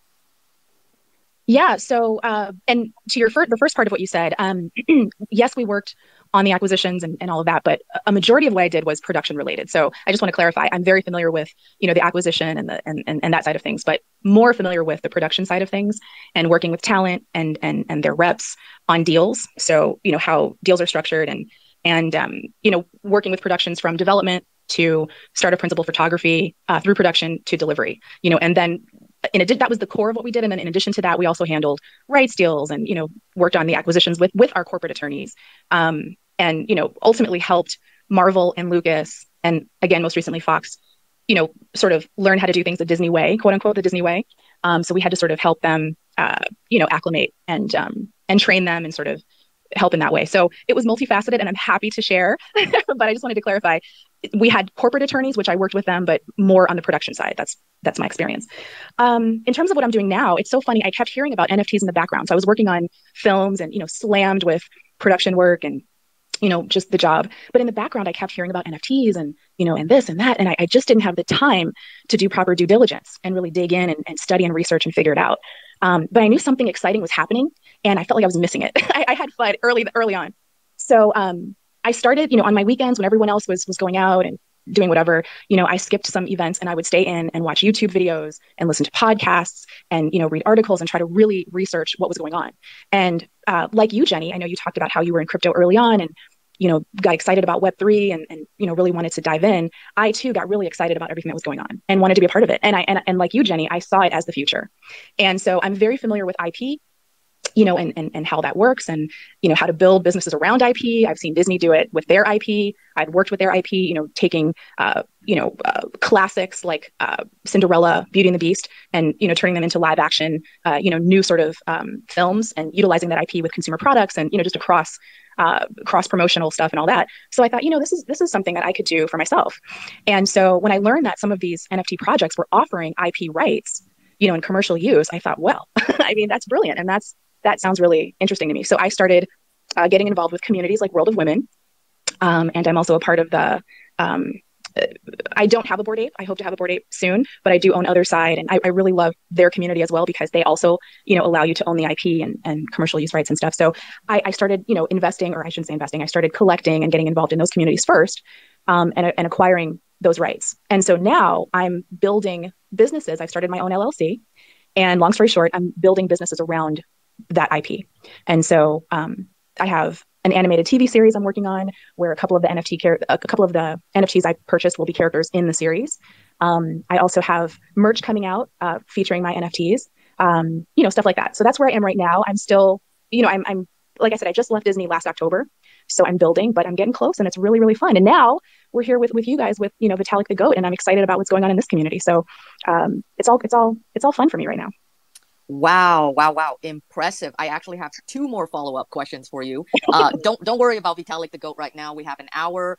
We would love to get to know you, maybe the first half of the hour, and then the second half of the hour we can share with our listeners and those who are not live right now, but they will definitely going to listen because it's recorded afterwards. So, my 2 follow-up questions for you, Lori, is given that you just stepped into the Web3 space, but what you've just shared is actually, to some folks, may have taken them a year to 2 years to have, gotten to where you're at. My 2 follow-up questions are, 1, you mentioned about, yes, you wanting to have a Bored Ape. I'm sure most of us do. I think it's a lot cheaper now. If you want to scout around on OpenSea, there might be a sale one day that someone may need a quick cash out. They may put their Bored Ape for sale if you're looking to buy a Bored Ape. But that's not my question. My first follow-up question is, you were talking about the Bored Ape IP. I would love for you to share your perspective on that IP part about the Bored Ape, so that if we as a team at Vitalik the Goat could accommodate such IPs for our collectors too as well, we would love to do that. That's number 1. Number 2, you've already gotten your NFTs going and merch and all these kind of things. I would love to also know more about that in terms of, have you launched already, and a little bit more dive deep into your own NFT collections and the merch. If that's okay, those are my 2 follow-up questions. Sure. Oh my goodness. I feel like I'm just doing so much talking right now. No, don't worry. You're the host, and you know what? You're such an intriguing woman in Web3, female entrepreneur. You fit the perfect package for those who are in the space now, and those who will run across our space and listen, have a listen to our space offline once when we're off. So I definitely would love to, get the word out more about who Lori is, what she does. It is because of these type of spaces that you never know what could connect the dots for us as entrepreneurs going forward. So you're doing great. If you're nervous or anything, you shouldn't be, because you are doing a phenomenal job for the first time hosting Twitter Spaces, and you should be super proud of yourself. So don't even worry at all. And if you feel like you're the only one talking, don't worry about that, because we're, the Vitalik the Goat team will take over the second half. So then you'll be a listener. So don't worry about that, Lori. So we would love to hear a little bit more about you. That's all right.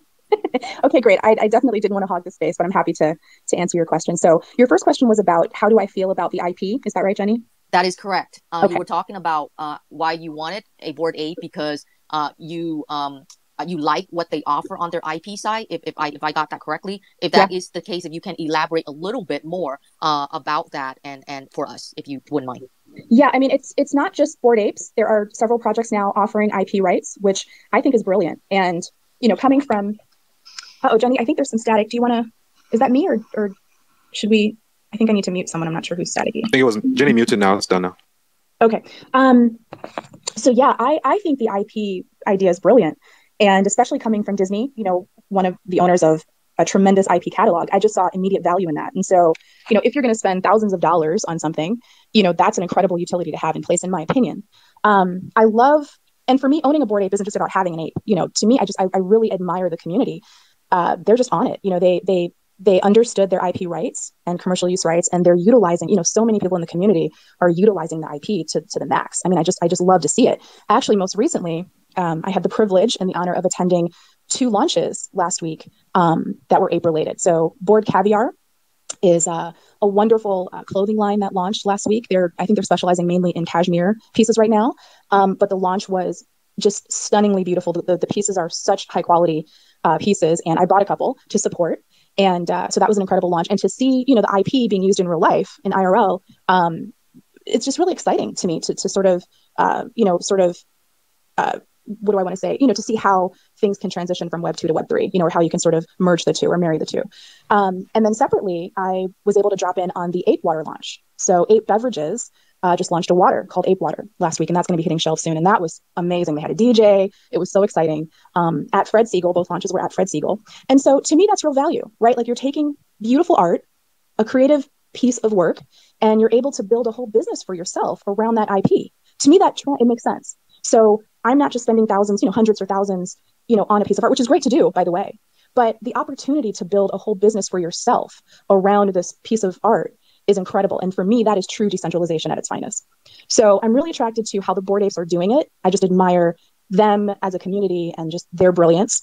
But World of Women is offering the same thing. We have those same IP opportunities within World of Women. So I love the community for that as well. I mean, obviously they're great people. The communities are full of amazingly, wonderful and talented people. But separately, we also have that privilege of having IP. And so, Jenny, for me, it's just so valuable. I mean, to see people, purchase an NFT and then get super creative around that IP and build a whole business around it for themselves, where they can actually, potentially leave their Web 2 job that they may or may not like, and follow their dreams and really pursue something that can be a passion and can be, a revenue building stream of income, even if it's passive income, for themselves and their families. It's a win-win in my opinion. So I'm really attracted to projects that offer IP. Does that answer your question, the first part? Yes, more and beyond. As you were answering, both of my follow-up questions, I do see a similarity parallel to some of the plans that we have at Vitalik the Goat. I know you've already visited the website. I know secretly you already have a Vitalik the Goat. That's between us, gal. But it's phenomenal of how much knowledge in the Web3 space that you've already got within a short period of time since you've left Disney, Lori. That you're probably one of my very first women in Web3 that I've met that has such an extensive knowledge of Web3 and barely literally just came in, probably less than a year to be safe. And the knowledge that you just shared with us here probably takes not just women, but, males to at least understand to the level that you just shared, if not beyond, 2 or 3 years, not just a few months that you have. Super, super fascinating. Obviously, I would love to continue following what you do and on and offline when it comes to Web3. Anything that our community can do, the Vitalik the Goat community can do. And myself personally, I'm in a number of communities. I love the Dogecoin community. I was heavily involved in that one last year. There's a couple communities that I've, been in. If there's anything I can do to assist you further into your, Web3 career, entrepreneurship, even setting up an LLC, you even mentioned about that. Everything that you've said that you've done is literally right on the bullseye when it comes to entrepreneurship. Okay, so truly commend you on that. One final follow-up question. You mentioned the LLC. I believe you're in California. I'm in California. Are you in California, Lori? I am, but I know where this is going. My LLC is based out of Nevada. So okay, there you go. Yeah, how smart she is? A woman's intuition is it's priceless, people. She got it right on the bullseye. She literally read my mind because I was going to ask her where did she domicile her LLC, and it's in Nevada. And the reason why I asked that, Lori, is because I am in the process of setting up an LLC. I do live in California, which is in the LA area. I know there are a couple options that we can set up LLC. There's Nevada, which I'll be there to speak less than 2 weeks from now.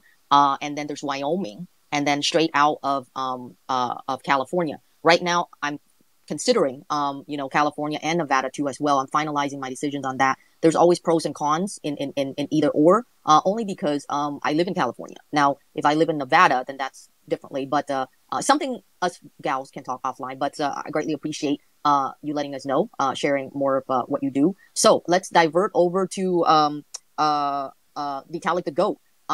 Before Amy jumps off, if she's already off already, Amy, let us know. If you can't, then it's cool. I wanted you to share a bit of your legal background, since I've tweeted about that between you and Lori. Is it similar to Lori, or can you share a little bit about yours? That I can share quickly. Sure. So I was so excited when she mentioned contracts and then the music side of it. So as you know, I'm a musician. My brother's at Berklee College of Music, focusing on music production and songwriting. I'm trying to get him to understand everything with the with Web3 and the NFT space in particular, as a future songwriter, music producer. And contracts have been one of my favorite. Contracts and trademark law, patents have been three of my favorite areas of law. I'm currently contracts manager and I guess by title legal counsel is my title at a firm. And when you said the contracts part of it, I thought to myself, I definitely have to talk to you when we're off of the spaces. And just, I love your story. I love your background. I love the vision that you have and where you're headed. And being a woman in Web3 and having that legal background and the connections to the music part of it, I was like, okay, this could be perfect. I'm a firm believer, just like Jenny has shared before, of things happening for a reason. And in my mind, I'm going, okay, there's got to be a reason why I'm in this space right now. I was able to make it. And it wasn't one of the spaces that I said, sorry guys, there's no way I can make it. And given your background and what I would think of doing in the future, I'm just right now, my brain, the wheels are turning, if you will, in my mind right now. So super excited to have heard everything that you've been working on, have done, and are looking to do. That is great. I don't know if that's me or not. I don't think it's me. I'm in a pretty quiet home office. I'm at my home. Lori, one final question. Then the final 15, 20 minutes, we can circle back to Vitalik the Goat. I just retweeted a tweet. You tweeted on September 23rd, and it says, had fun supporting Bored Caviar and 8 beverages this week. Awesome launch events with amazing teams. Can you share with us what's going on there with that tweet? It's a video that I'm watching right now. Yeah, absolutely. First of all, thank you so much, Amy. Thank you for what you said. And, legal people are cool, but I have to say music people are really cool. So I'm with you on that totally. Right. 200%, not even 100, 200%. I'm with you on that. Yeah, absolutely. So I would love to connect. And I always love meeting people, who are passionate about music for sure. So, Jenny. So this is, I was at the events and I took, pictures and video while I was there. And so this is what I posted to sort of celebrate, the launches of both Bored Caviar, the cashmere clothing line, and 8 beverages with Ape Water. Great time. I mean, like I said, I'm just so in awe of how the apes in particular are utilizing their IP. And they're awesome people. I literally had so much fun. I didn't even want to leave. I had to go because I had stuff to do, but they're just such cool people, so down to earth, so fun, and just doing really great things. So I met some great people, just sort of observing what they're doing, and just grateful to be in the space. So that's the post. And, here's the thing. I don't have a problem congratulating or celebrating other communities. I don't own a Bored Ape yet. I don't own a mutant yet, but I do own Other Side Deed and Other Side Deed. So I am, in the ecosystem.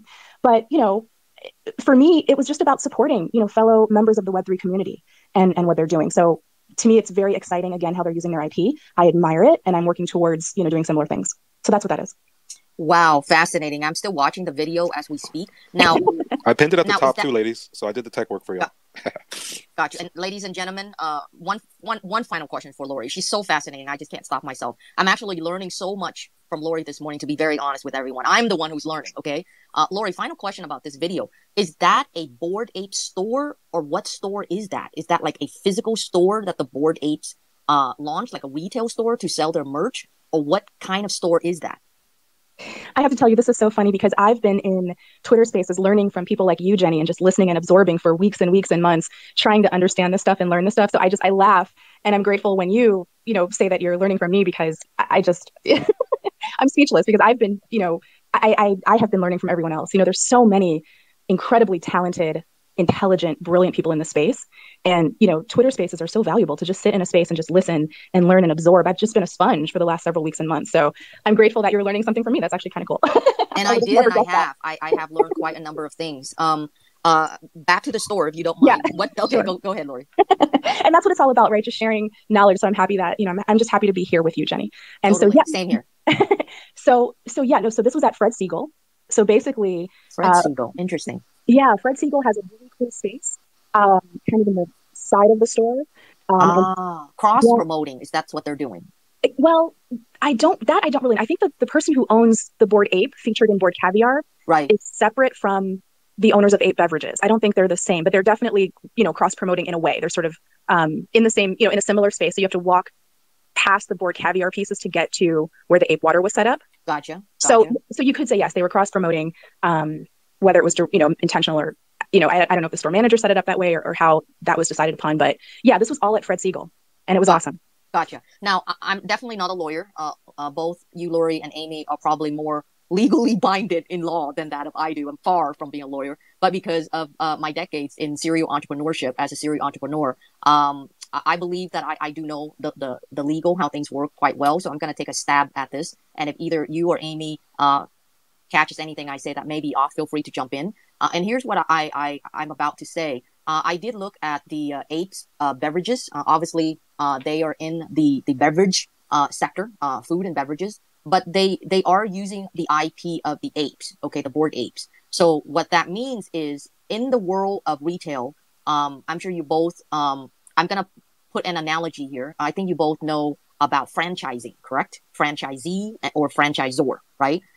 So this is more or less of how the Bored Apes are basically, you mentioned, Lori, that they're offering their IPs to entrepreneurs to do this. I do believe there is a internal legal agreement for the ape beverages to utilize the Bored Apes NFTs and pictures. And I'm quite intrigued. It's either the Bored Ape, the ape beverages are a subsidiary of the Bored Apes themselves, which is Yuga Labs. Shawn, am I correct? Yuga Labs? Yeah, Yuga owns the apes, but yeah, there's a specific agreement on how they can use the IP. That is correct. And even that, we offer the same for Vitalik the Goat and our art too as well. So it's definitely in line there. And I wanted to give a sneak peek here. I have not responded to her DMs yet, but the original, Shawn's going to laugh because I share this with him when I first woke up. And there's reason why I share it with Shawn, because he's always the connector for me. He teaches me a lot of things too as well. So when I woke up, I saw Zeneca. Zeneca, Lori, if you do know, she's the female original artist of the Bored Apes. I'm not sure if you knew that. Her name is Zeneca. But anyway, okay. So it wasn't like a week ago. I've actually learned about Zeneca being in one of my other team members, Alexander's spaces late at nighttime. They were talking about Bored Apes and Zeneca. And then when I heard the bits and pieces of it, I ran to Shawn. I don't know. I always run to Shawn. And I asked him, who's this Zeneca girl? And Shawn explained to me. Shawn even gave me a bear, NFT bear that was created by Zeneca. I believe that's her own NFT collections there. And immediately on that day, I have it in my DMs. I sent Zeneca a direct message. Of course, I follow her. I sent her a DM, and it's still in my DM since September the 10th. Okay, that I literally just heard her story on Twitter Spaces. That's my tweet. And I mentioned major hats off to you, overhype. Couldn't believe that you're the female behind the Bored Apes. And I didn't get a response, to be honest with you. Okay, I'm super blunt, super honest. She didn't answer me at all, right? And it's all right, I'm a fan, right? And I think it was yesterday, again, Shawn did a subtweet with her, and then I followed through. And this morning when I woke up, she answered my DM. So I have not responded to her yet, but I will shortly. Super stoked that she responded to my DM, so we're gonna explore things from there. But yeah, so last 10 minutes of this space, it's been a great space so far. I don't know about you guys, but I'm super happy because I'm learning so much from Lori, IPs, and the Bored Apes further. Only because I've never really dig deep into the Bored Apes because I felt that they were way overhyped, and so I was just waiting for them to cool down a bit, which they are now. So timing is always of the essence. So final 10 minutes. Shawn, Steven, Kevin, I'll let all three of you take over. Shawn, you take the lead, and Steven, then Kevin. Share with us what's going on with Vitalik the Goat. Yeah. What's up, man? I'm so happy to be on stage with such powerful women. And Lori, I also am part of Yuga, I own a Meebit. I don't know if you've heard of the Meebits. So yes, of course. We can partner up if you want to use my Meebit. It's got a gold chain. Check her out. I think Lori's way ahead of me, actually. I have to look for her. But keep going, Shawn. Sorry about that. And then Lori, I also have a cool cat. So I have a really super dope cool cat that's in the top 20% rarity. And I was thinking, maybe cat food? I don't know, animated on a cartoon. So yeah, holler at me. And of course, we got all the Vitalik the Goat stuff. But a little bit about myself, real quick. I own a crypto mining business, and it is an LLC in California. I should have registered it somewhere else because California hits me with the $800 every year. But I digress. I also used to trade stocks as a day trader, options, spreads. Now I'm just more into investing. I don't have time to really time the market and do all the technical analysis. And I've been rubbing shoulders with Jenny Utah, the powerhouse, the ultimate undefeated champion on Wall Street female. Then we got Steven, Amy, KD, a lot of smart people here. And it's super honored to meet you. But Vitalik the Goat right now, to make it quick, we're doing a giveaway on the page. It's been going for a week. And the tweet has done pretty well. It's got over 33 retweets, 81 likes. So I'm pretty stoked about that. We're building this from the ground up. No hype, just all grassroots. So if anyone's in the room and is interested in winning, hopefully before we close out the space, you can retweet and hop in the Discord, and possibly I might announce the winner. Sounds exciting. But I'll pass it on to Steven or KD if y'all want to chime in real quick. 1 second before we move on, I just have to say, Shawn, say less. I definitely want to connect on your Meebits and your cool cats for sure. So thank you for that. And also, I wanted to say, Jenny, I actually pushed my meeting, so I can go longer if you guys want to extend this longer than an hour. I'm open. Wow, grateful. Thank you so much. And if we do, I'm still super, super respectful of everyone's time. We can maybe extend 10 to 15 minutes at max. And then we, because I believe with Twitter Spaces, Lori, on the same subject matter, if we go too long in the same subject matter, we might bore the folks anyway. So there are spaces that goes 24 hours, 7 days a week, literally. There's a space called Evil Plans. I'm not sure if you've heard of them, but they literally go 24/7 nonstop. I don't know how they do it. I mean, like no rugs or Shawn, you gotta tell me, how do they do it? They don't get rugged or anything like that, but they go on and on, but they reset the room, they reset the topics, they reset. And I believe the reason why, one of the reasons why they're doing it is because they wanted to get that chart, like top Twitter Spaces, chart thingy situation. I was telling myself maybe one of these days I'm going to try it out for an entire week to see if it's even possible. But the only thing that I was thinking is technically you could get rug. And if you get rug, and then you have to restart all over again. But that's interesting. But yeah, so thank you so much, Lori, for the time you're giving us this morning. We can go over maybe 11:10, 11:15, and then we'll make it as a wrap there. So I will circle next to Steven. Steven, he is the man of the hour. He makes great videos for us, as everyone can see. I still pin a video of Steven he did for us when we did the pre-sale, which is a couple days prior to our live. It's still pinned on my Twitter page. And I believe he's going to have a new video to drop today, because we are dropping more payments after the space with Lori. Our team is going to tweet out a bunch of payment methods.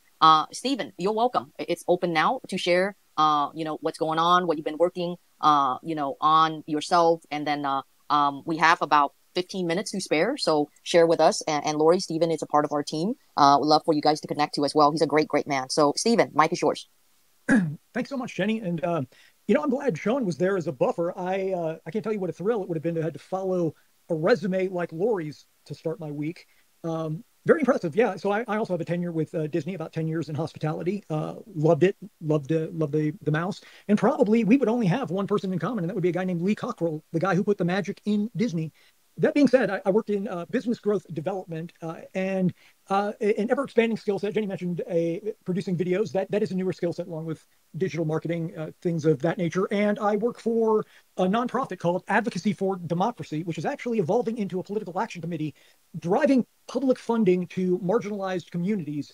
And I'm a women in tech and women in Web3 advocate, as the preceding might indicate. And I'm excited about the 20 payment options that Vitalik the Goat is now accepting as a part of our community, our structure, simplifying things, taking away the learning curve for humanity, in fact, and making this process simple.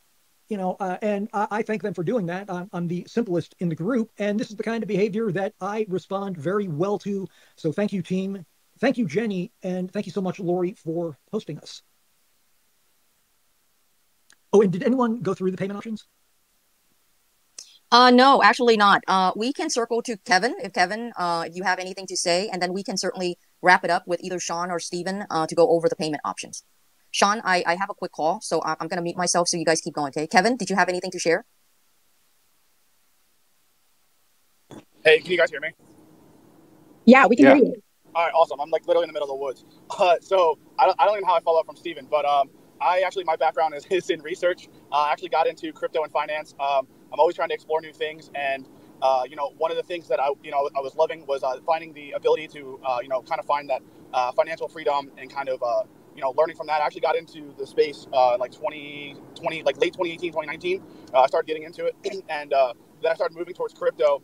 And the last couple of years, I've been educating. And I think one of the coolest things I find about this VitalilikTheGoat project is the fact that, the space is constantly innovating, which you wouldn't see in, the traditional Web2, traditional finance spaces. And I think it's incredible that, we're doing things that even haven't been done in, Web3 projects before, trying to, enable users, by bringing down the barrier to entry, making Web2 payments, but also, opening it up and allowing people to make payments with multiple different coins. I know there's a lot of individuals who, don't own they only own very specific coins. And so I'm glad that, Jenny and the rest of the team decided to open it up to, a whole bunch of different other tokens, allowing people that, are, all in or, don't have as much diversified portfolio to, get into our project using one of the 20 token payments that we're offering.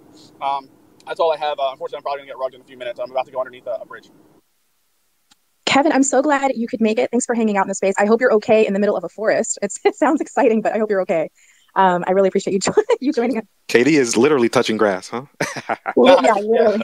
I don't know how. I have 5G. I swapped over to 5G like, I don't know, 2-3 months ago, and I thought, oh, this would solve the forest that I have to go through crossing. I go from the East Coast. I live on the Jersey Shore, and I work near Philadelphia, and I literally have to go through the center of New Jersey, and you wouldn't expect it, but there's like 100 dead zones between my house and work. All right. So let's touch on the payments real quick, guys. Steven, you want me to go over it, or are you going to do it, brother? What's up?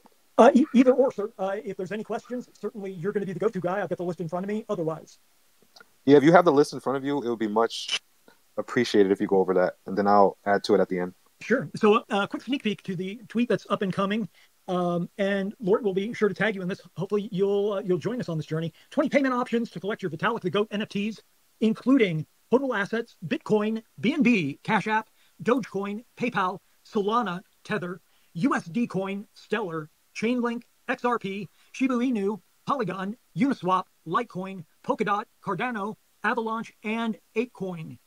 I think we're set and ready to go on all of those, and it doesn't get simpler. So this is the first of its kind where NFT on Ethereum is offering all these payment options. Now, everyone that's interested, the company has a master wallet that accepts these payments, and even if you don't know how to use MetaMask, we will be the custodian of your beautiful NFT and lock it away for you, and you will still get that bobblehead. So if you're like, I don't even know how to use MetaMask, I don't know how to set it up, Jenny Kuta and us, we will help you get your NFT reserved, and you can do all the setting up later.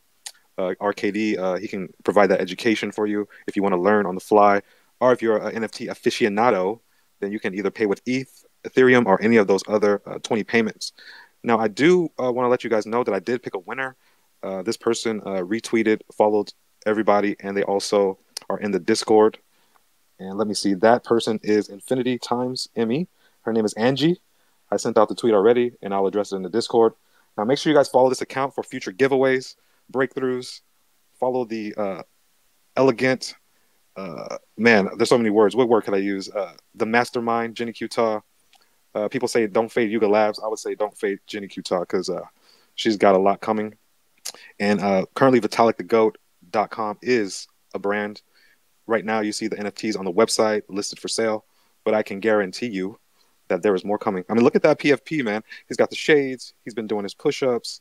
And then you got the Jenny Kuta PFP, which is just crazy, right? Business, acumen, all business, ready to deliver. What's up, KD? You want to add on to it? Yeah, I posted a meme up in the top of this space if you want to check that out. Yeah, I saw that. That's super dope, man. And Lori, man. Lori is the sleeping giant over here. She has so much knowledge. I just want to rub shoulders with Jenny, Lori, Steven, Katie, and Amy, and we're going to go somewhere, probably to the moon. But I'm not a moon boy, but, people that are building in the bear market are the ones that you want to follow. And Jenny Kuta and Lori, I'm sure when they put their heads together, and Amy, the girl power will be powerful. And I'll just be on the sidelines, having a beer and smiling. All right. Well, I will jump in. You are hilarious, Shawn. So funny. Thank you for that. And as Steven, my fellow Disney cast member, broke down all of the, all of the stuff that you guys are going to be accepting, my mind is blown. I mean, literally, that is so impressive and so groundbreaking. I'm speechless. So awesome, awesome, awesome what you guys are doing. Congrats to Angie, the winner. We'll have to, hopefully she'll tweet out what she won and we can see that. Are we ready to wrap, guys? Or does anyone else do we have any questions from any of the listeners?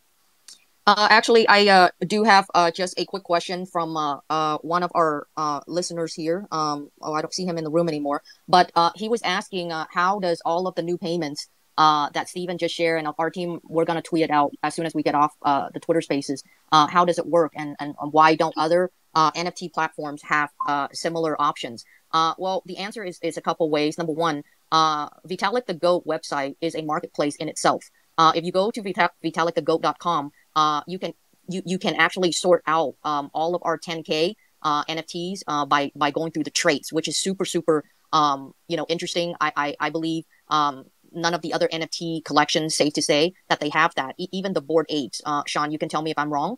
And so how the payment works really is because we have our own platform, and that we're not dependent upon OpenSea, which of course only utilizes Ethereum. And so right now we're in a crypto winter. And ever since we launched the pre-sale to the live, we went live just 1 week ago on Friday, the 16th. We have others from other communities like Shiba Inu, Dogecoin, Solana, Chainlink, Uniswap. They all hold tokens of these other communities, and they're interested in our Vitalik the Goat. So they say that, of course, nobody wants to sell their tokens while they're down, but I guess they like to swap. Like they wanted to swap their current token holdings with a Vitalik the Goat. So we made that option available last week when we dropped a total of 7 different cryptocurrencies, plus PayPal, plus Cash App for those who do not know how to use MetaMask, but still wants an NFT because it comes with a matching bobblehead and a chance to win the top 100 bobblehead plus ledger. We dropped those 9 different payments last Monday. And since that drop, we received more requests from other communities, and therefore we are upping that 9 different payments to 20 different payments today. So as soon as we get off the Twitter Spaces, I will probably drop the couple first tweets, and then my team can follow up. I believe Steven has once again a badass video that he's going to drop, and so we currently, it is safe to say that we at Vitalik the Goat NFT 10K IRL collection is the only website and 10K collection that is offering these 20 payments. I don't think any other platforms offer even more, 1 or 2 beyond Ethereum. If you're on Solana, they accept Solana, of course, and they probably accept Ethereum, but nothing beyond that. If you're on OpenSea, of course they take Ethereum, which is MetaMask. I believe they're picking up on Solana and Polygon, but nothing beyond that. But check out, follow us, follow our team, follow Lori. She's a part of our community now, and you will see the 20 different payments that Vitalik the Goat dropped last Monday, and an additional 11 additional payments we are dropping today shortly. So with that, if there is any other questions in the room, I wanted to personally thank you, Lori, for hosting us this morning. Thanking my team, Shawn, Steven. Shawn is Frisco. He's taking care of both accounts. Amy, for sharing your thoughts, and everyone else, and Kevin in the room who dropped in this morning. We're grateful for you guys building this community. Shawn, you have the last word, and then Lori, feel free to wrap it up. Thank you so much. All right, now everyone in the room, you know that I just did a giveaway, and I want to remind you guys of safety, okay? Now, let me tell you that someone already DM'd me, which wasn't the winner, and they created an account within the last 15 minutes and DM'd me their address, and it's not the winner, but it looks exactly the same. So let me tell all y'all that if you guys are in this game of NFTs and crypto, and you're holding your own keys, your own wallet, your own MetaMask, if you don't feel comfortable with that, then you should use an exchange. If you don't feel comfortable with minting an NFT and you want custodial, Jenny has set up a wallet where we can hold your NFT. So I just want to let you know the scams are rampant right now. So please be careful of DMs on Twitter from people you don't know. Do not click links. And that is my message for Monday morning. You guys have a great, great day. And I just wanted to say, first of all, Jenny, I'm in awe of you. I'm in awe of your incredible team, and in awe of all that you guys are doing. It's groundbreaking. It's absolutely amazing. And I'm so grateful, honored, and privileged to have been asked to host this space. So thank you for having me. It was really fun, and I'm excited to be a part of this community now. And I'm excited for, for the future and all that's to come. So congrats to you guys on, a successful launch and, on all that's to come in the future. And thanks again, guys. And have a wonderful rest of your day, everyone, day or night, wherever you happen to be. Once again, thank you so much, Lori. Thank you, everyone in the room, my team, and everyone. Grateful for everyone to be a part of the community. And until we see you next time, we also have another Twitter Spaces tomorrow, also with a very, very unique host. Thank you once again, Lori. We're grateful for you hosting today, and we'll meet you around. Please feel free to keep in touch. And thank you so much again, everyone. Take care. Have a great day. Take care, y'all. Go visit VitalikTheGoat.com and get your NFT. Peace. Bye, everyone. Bye, everyone. Bye.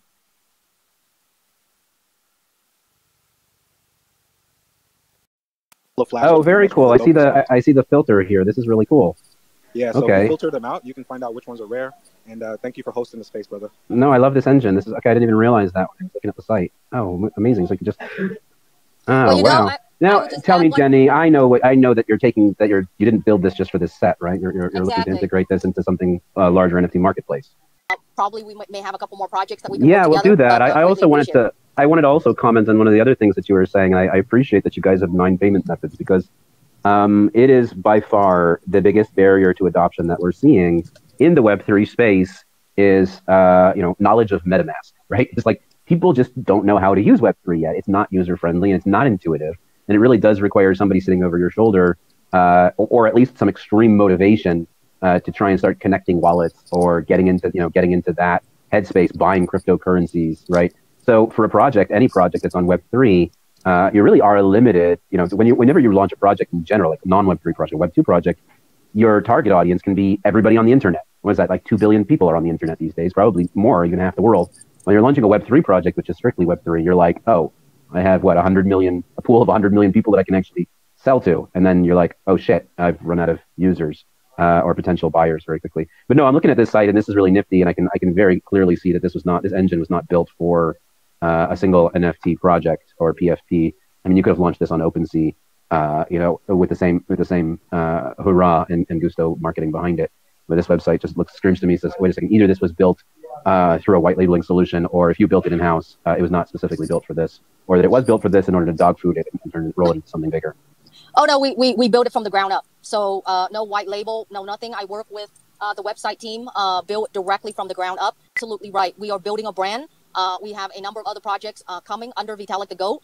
It is not just Vitalik the Goat alone. And that's the reason why I believe our team is the first team that offer Web2 payments and other methods without having to connect MetaMask by offering the folks to custody their NFTs. So when they're ready, their NFTs are there. But yeah, fascinating stuff. Would love to catch up with you. Maddie, again, thank you so much for your time.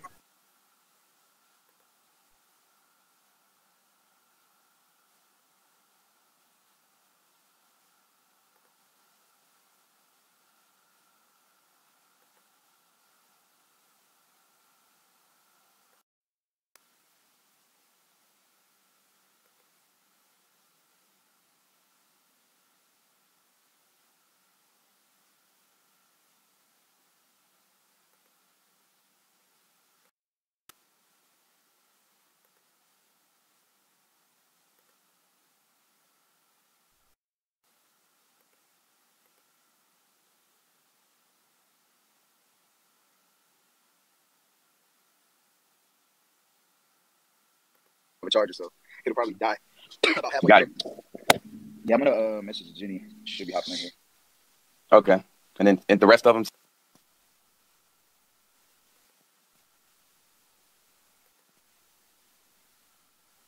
Sounds like a plan. Hope everybody's doing well on this Friday. Adam, man, what's the latest meme coins, man? I haven't really been.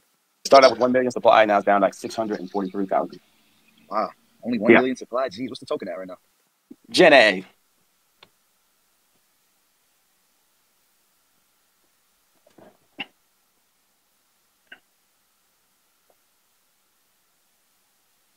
Hey, good morning, Captain Adam. Good morning, Rod. Hey, good morning, Rod. Good morning, Amy. Good morning, everyone. What's going on? Oh, we're doing fine. So anybody else needs to have the speaker element? Yeah, there should be a few more coming in. Some other team members. Jenny, I want to let you know. So I didn't realize, but my phone is on 6%, and I'm at work. I don't have my charger, so my phone will probably die like halfway throughout the space.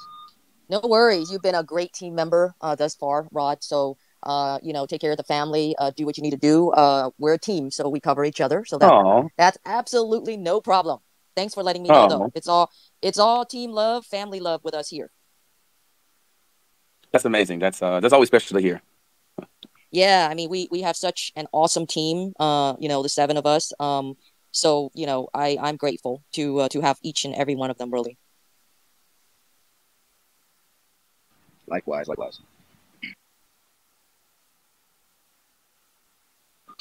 Jenny, did you want to go ahead and start since we're already 10 minutes in, or try to see if the rest of them are going to join in?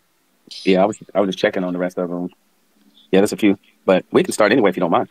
Yeah, Captain Adam, you're the host, so you're the man of Captain the hour. Adam. Woo-hoo, you're the man of the hour, so you make the call. I'll go with you. Yeah, absolutely. So, yeah, I've been kind of looking at this. I'm Adam Shelton, the captain, Twitter, YouTube. We're excited today to be Vitalik the GOAT. AMA, let's go. I've been doing some research with this, and these NFTs are really, really nice. Yeah, guys, so if you guys are in for a treat, we're going to learn more about what's going on, real-world utility, and this Vitalik. Of course, we know about Vitalik. Apparently, he is the GOAT when it comes to Ethereum and other things as well, especially with the merger that's happened that long ago. And I'm sure you guys are pretty much up to speed on that. If you're not, then we can talk more about that. So let's talk about Vitalik the GOAT, the NFT. We got the team here, the 7 of them in here, and we're going to rock and roll with this, the Legend Collection. I can't wait to see my NFT, so if it's possible. But yes, Jenny, let's talk more about this process. How did this get started? Because I think it's a really good idea. I see some of them already been sold already. So can we start from the beginning for yourself, and we can introduce the team as well about how did this get started and why is it important to the crypto space? Well, there's a long and short version, but I'm gonna give it the short version this morning. Yes, please. Basically, our team, the website is live now. Everyone, you do not need a password to get in. Yes, I love it when Captain Adam just introduced us as the Legend Collection, and so check us out. We are live at VitalikTheGoat.com. What a beautiful domain name as well. So to answer Captain Adam Shelton, and thank you so much, Adam, for hosting us this morning. No problem. Grateful for you. Everyone, we have a hard stop, 1 hour. So we have about 45 minutes. If you do have any questions, feel free to hit the mic request now or drop your question via DM to any one of us and we will read it off. Back to Captain Adam. Our team was looking for, a great collection to drop.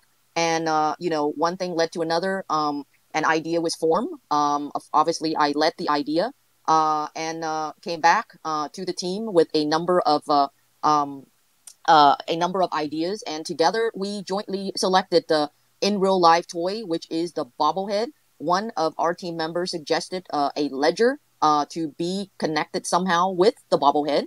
And I took on the lead to engineer that idea into life. And so we do have 100 sets of bobblehead and ledger to be selected live Twitch on September 30th. So that day is going to be a super stoked, badass day. And we're doing it live. What that means is from now to then, for everyone who owns an NFT of Vitalik the GOAT, your name or that NFT number will go into a glass jar, which I will be live via Twitch with our team. We will put all of everyone's number into the jar so you can see that it's legit because we are a team of legit folks. Then from there, via Twitch, we will choose only 100 NFTs. If you own one of those selected NFTs, your bobblehead will come built in, engineer with a ledger. The ledger is $300 alone. That's not including the cost of the engineering, putting it together, the bobblehead, the entire 9 yards. This is a brand. We're not just building a 10K NFT collection, but we are building a brand and we are taking off like nothing can stop us. We've only been out for probably less than a week in pre-sale and we are doing phenomenal in a crypto winter and bear market. There you go. Yes, that's awesome. And I did some research that there's been articles already about this already. I saw that you was basically expressing about this collection, this legendary collection. I saw it, I pinned it at the top. And I was reading this earlier as well about, it was the ibtimes.com. Is that right? That is correct. IB Times. I was interviewed by a journalist there, Daniel Lee, and he submitted to IB Times, and not only we're on IB Times, we're on Yahoo News. We put out a press release, and Yahoo News pick us up. And if you, I guess, copy and paste the exact title, you will see a bunch of other news network pick up our Right. press releases too as well. So we're pretty much all over Google at this point. You're all over Google. So if you type in Vitalik the Goat, it does shows up. Yahoo, it's other things shows up here. So definitely the information is getting out. Does Vitalik, does he know about this? Does he know? Well, you know what? I honestly, sincerely believe that he does. The guy is so humble, and he is such a supporter of, of building new ideas surrounding not just Ethereum and of course himself, but our team, the 7 of us, totally praise Vitalik as one of the youngest living geniuses in our time, and certainly that he is, giving how he led the company, led the team. The proof of stake, the merge went live 2 nights ago, and it didn't crash anything. Yes, everything went down there afterwards. Ethereum dropped a little bit, but hey, we look at the entire crypto market and we see that everything's dropping. Bitcoin's dropping, so it has nothing to do with what Vitalik does for Ethereum, or Ethereum went from proof of work to proof of stake. Vitalik Buterin did a fascinating job, and you know what? He deserves to be in the I forgot one of those. All of a sudden, I lost it. But world records. I mean, Vitalik is the OG, and he's definitely the GOAT, which stands for the greatest of all time. That's Vitalik Buterin that we're doing this Vitalik the GOAT name after.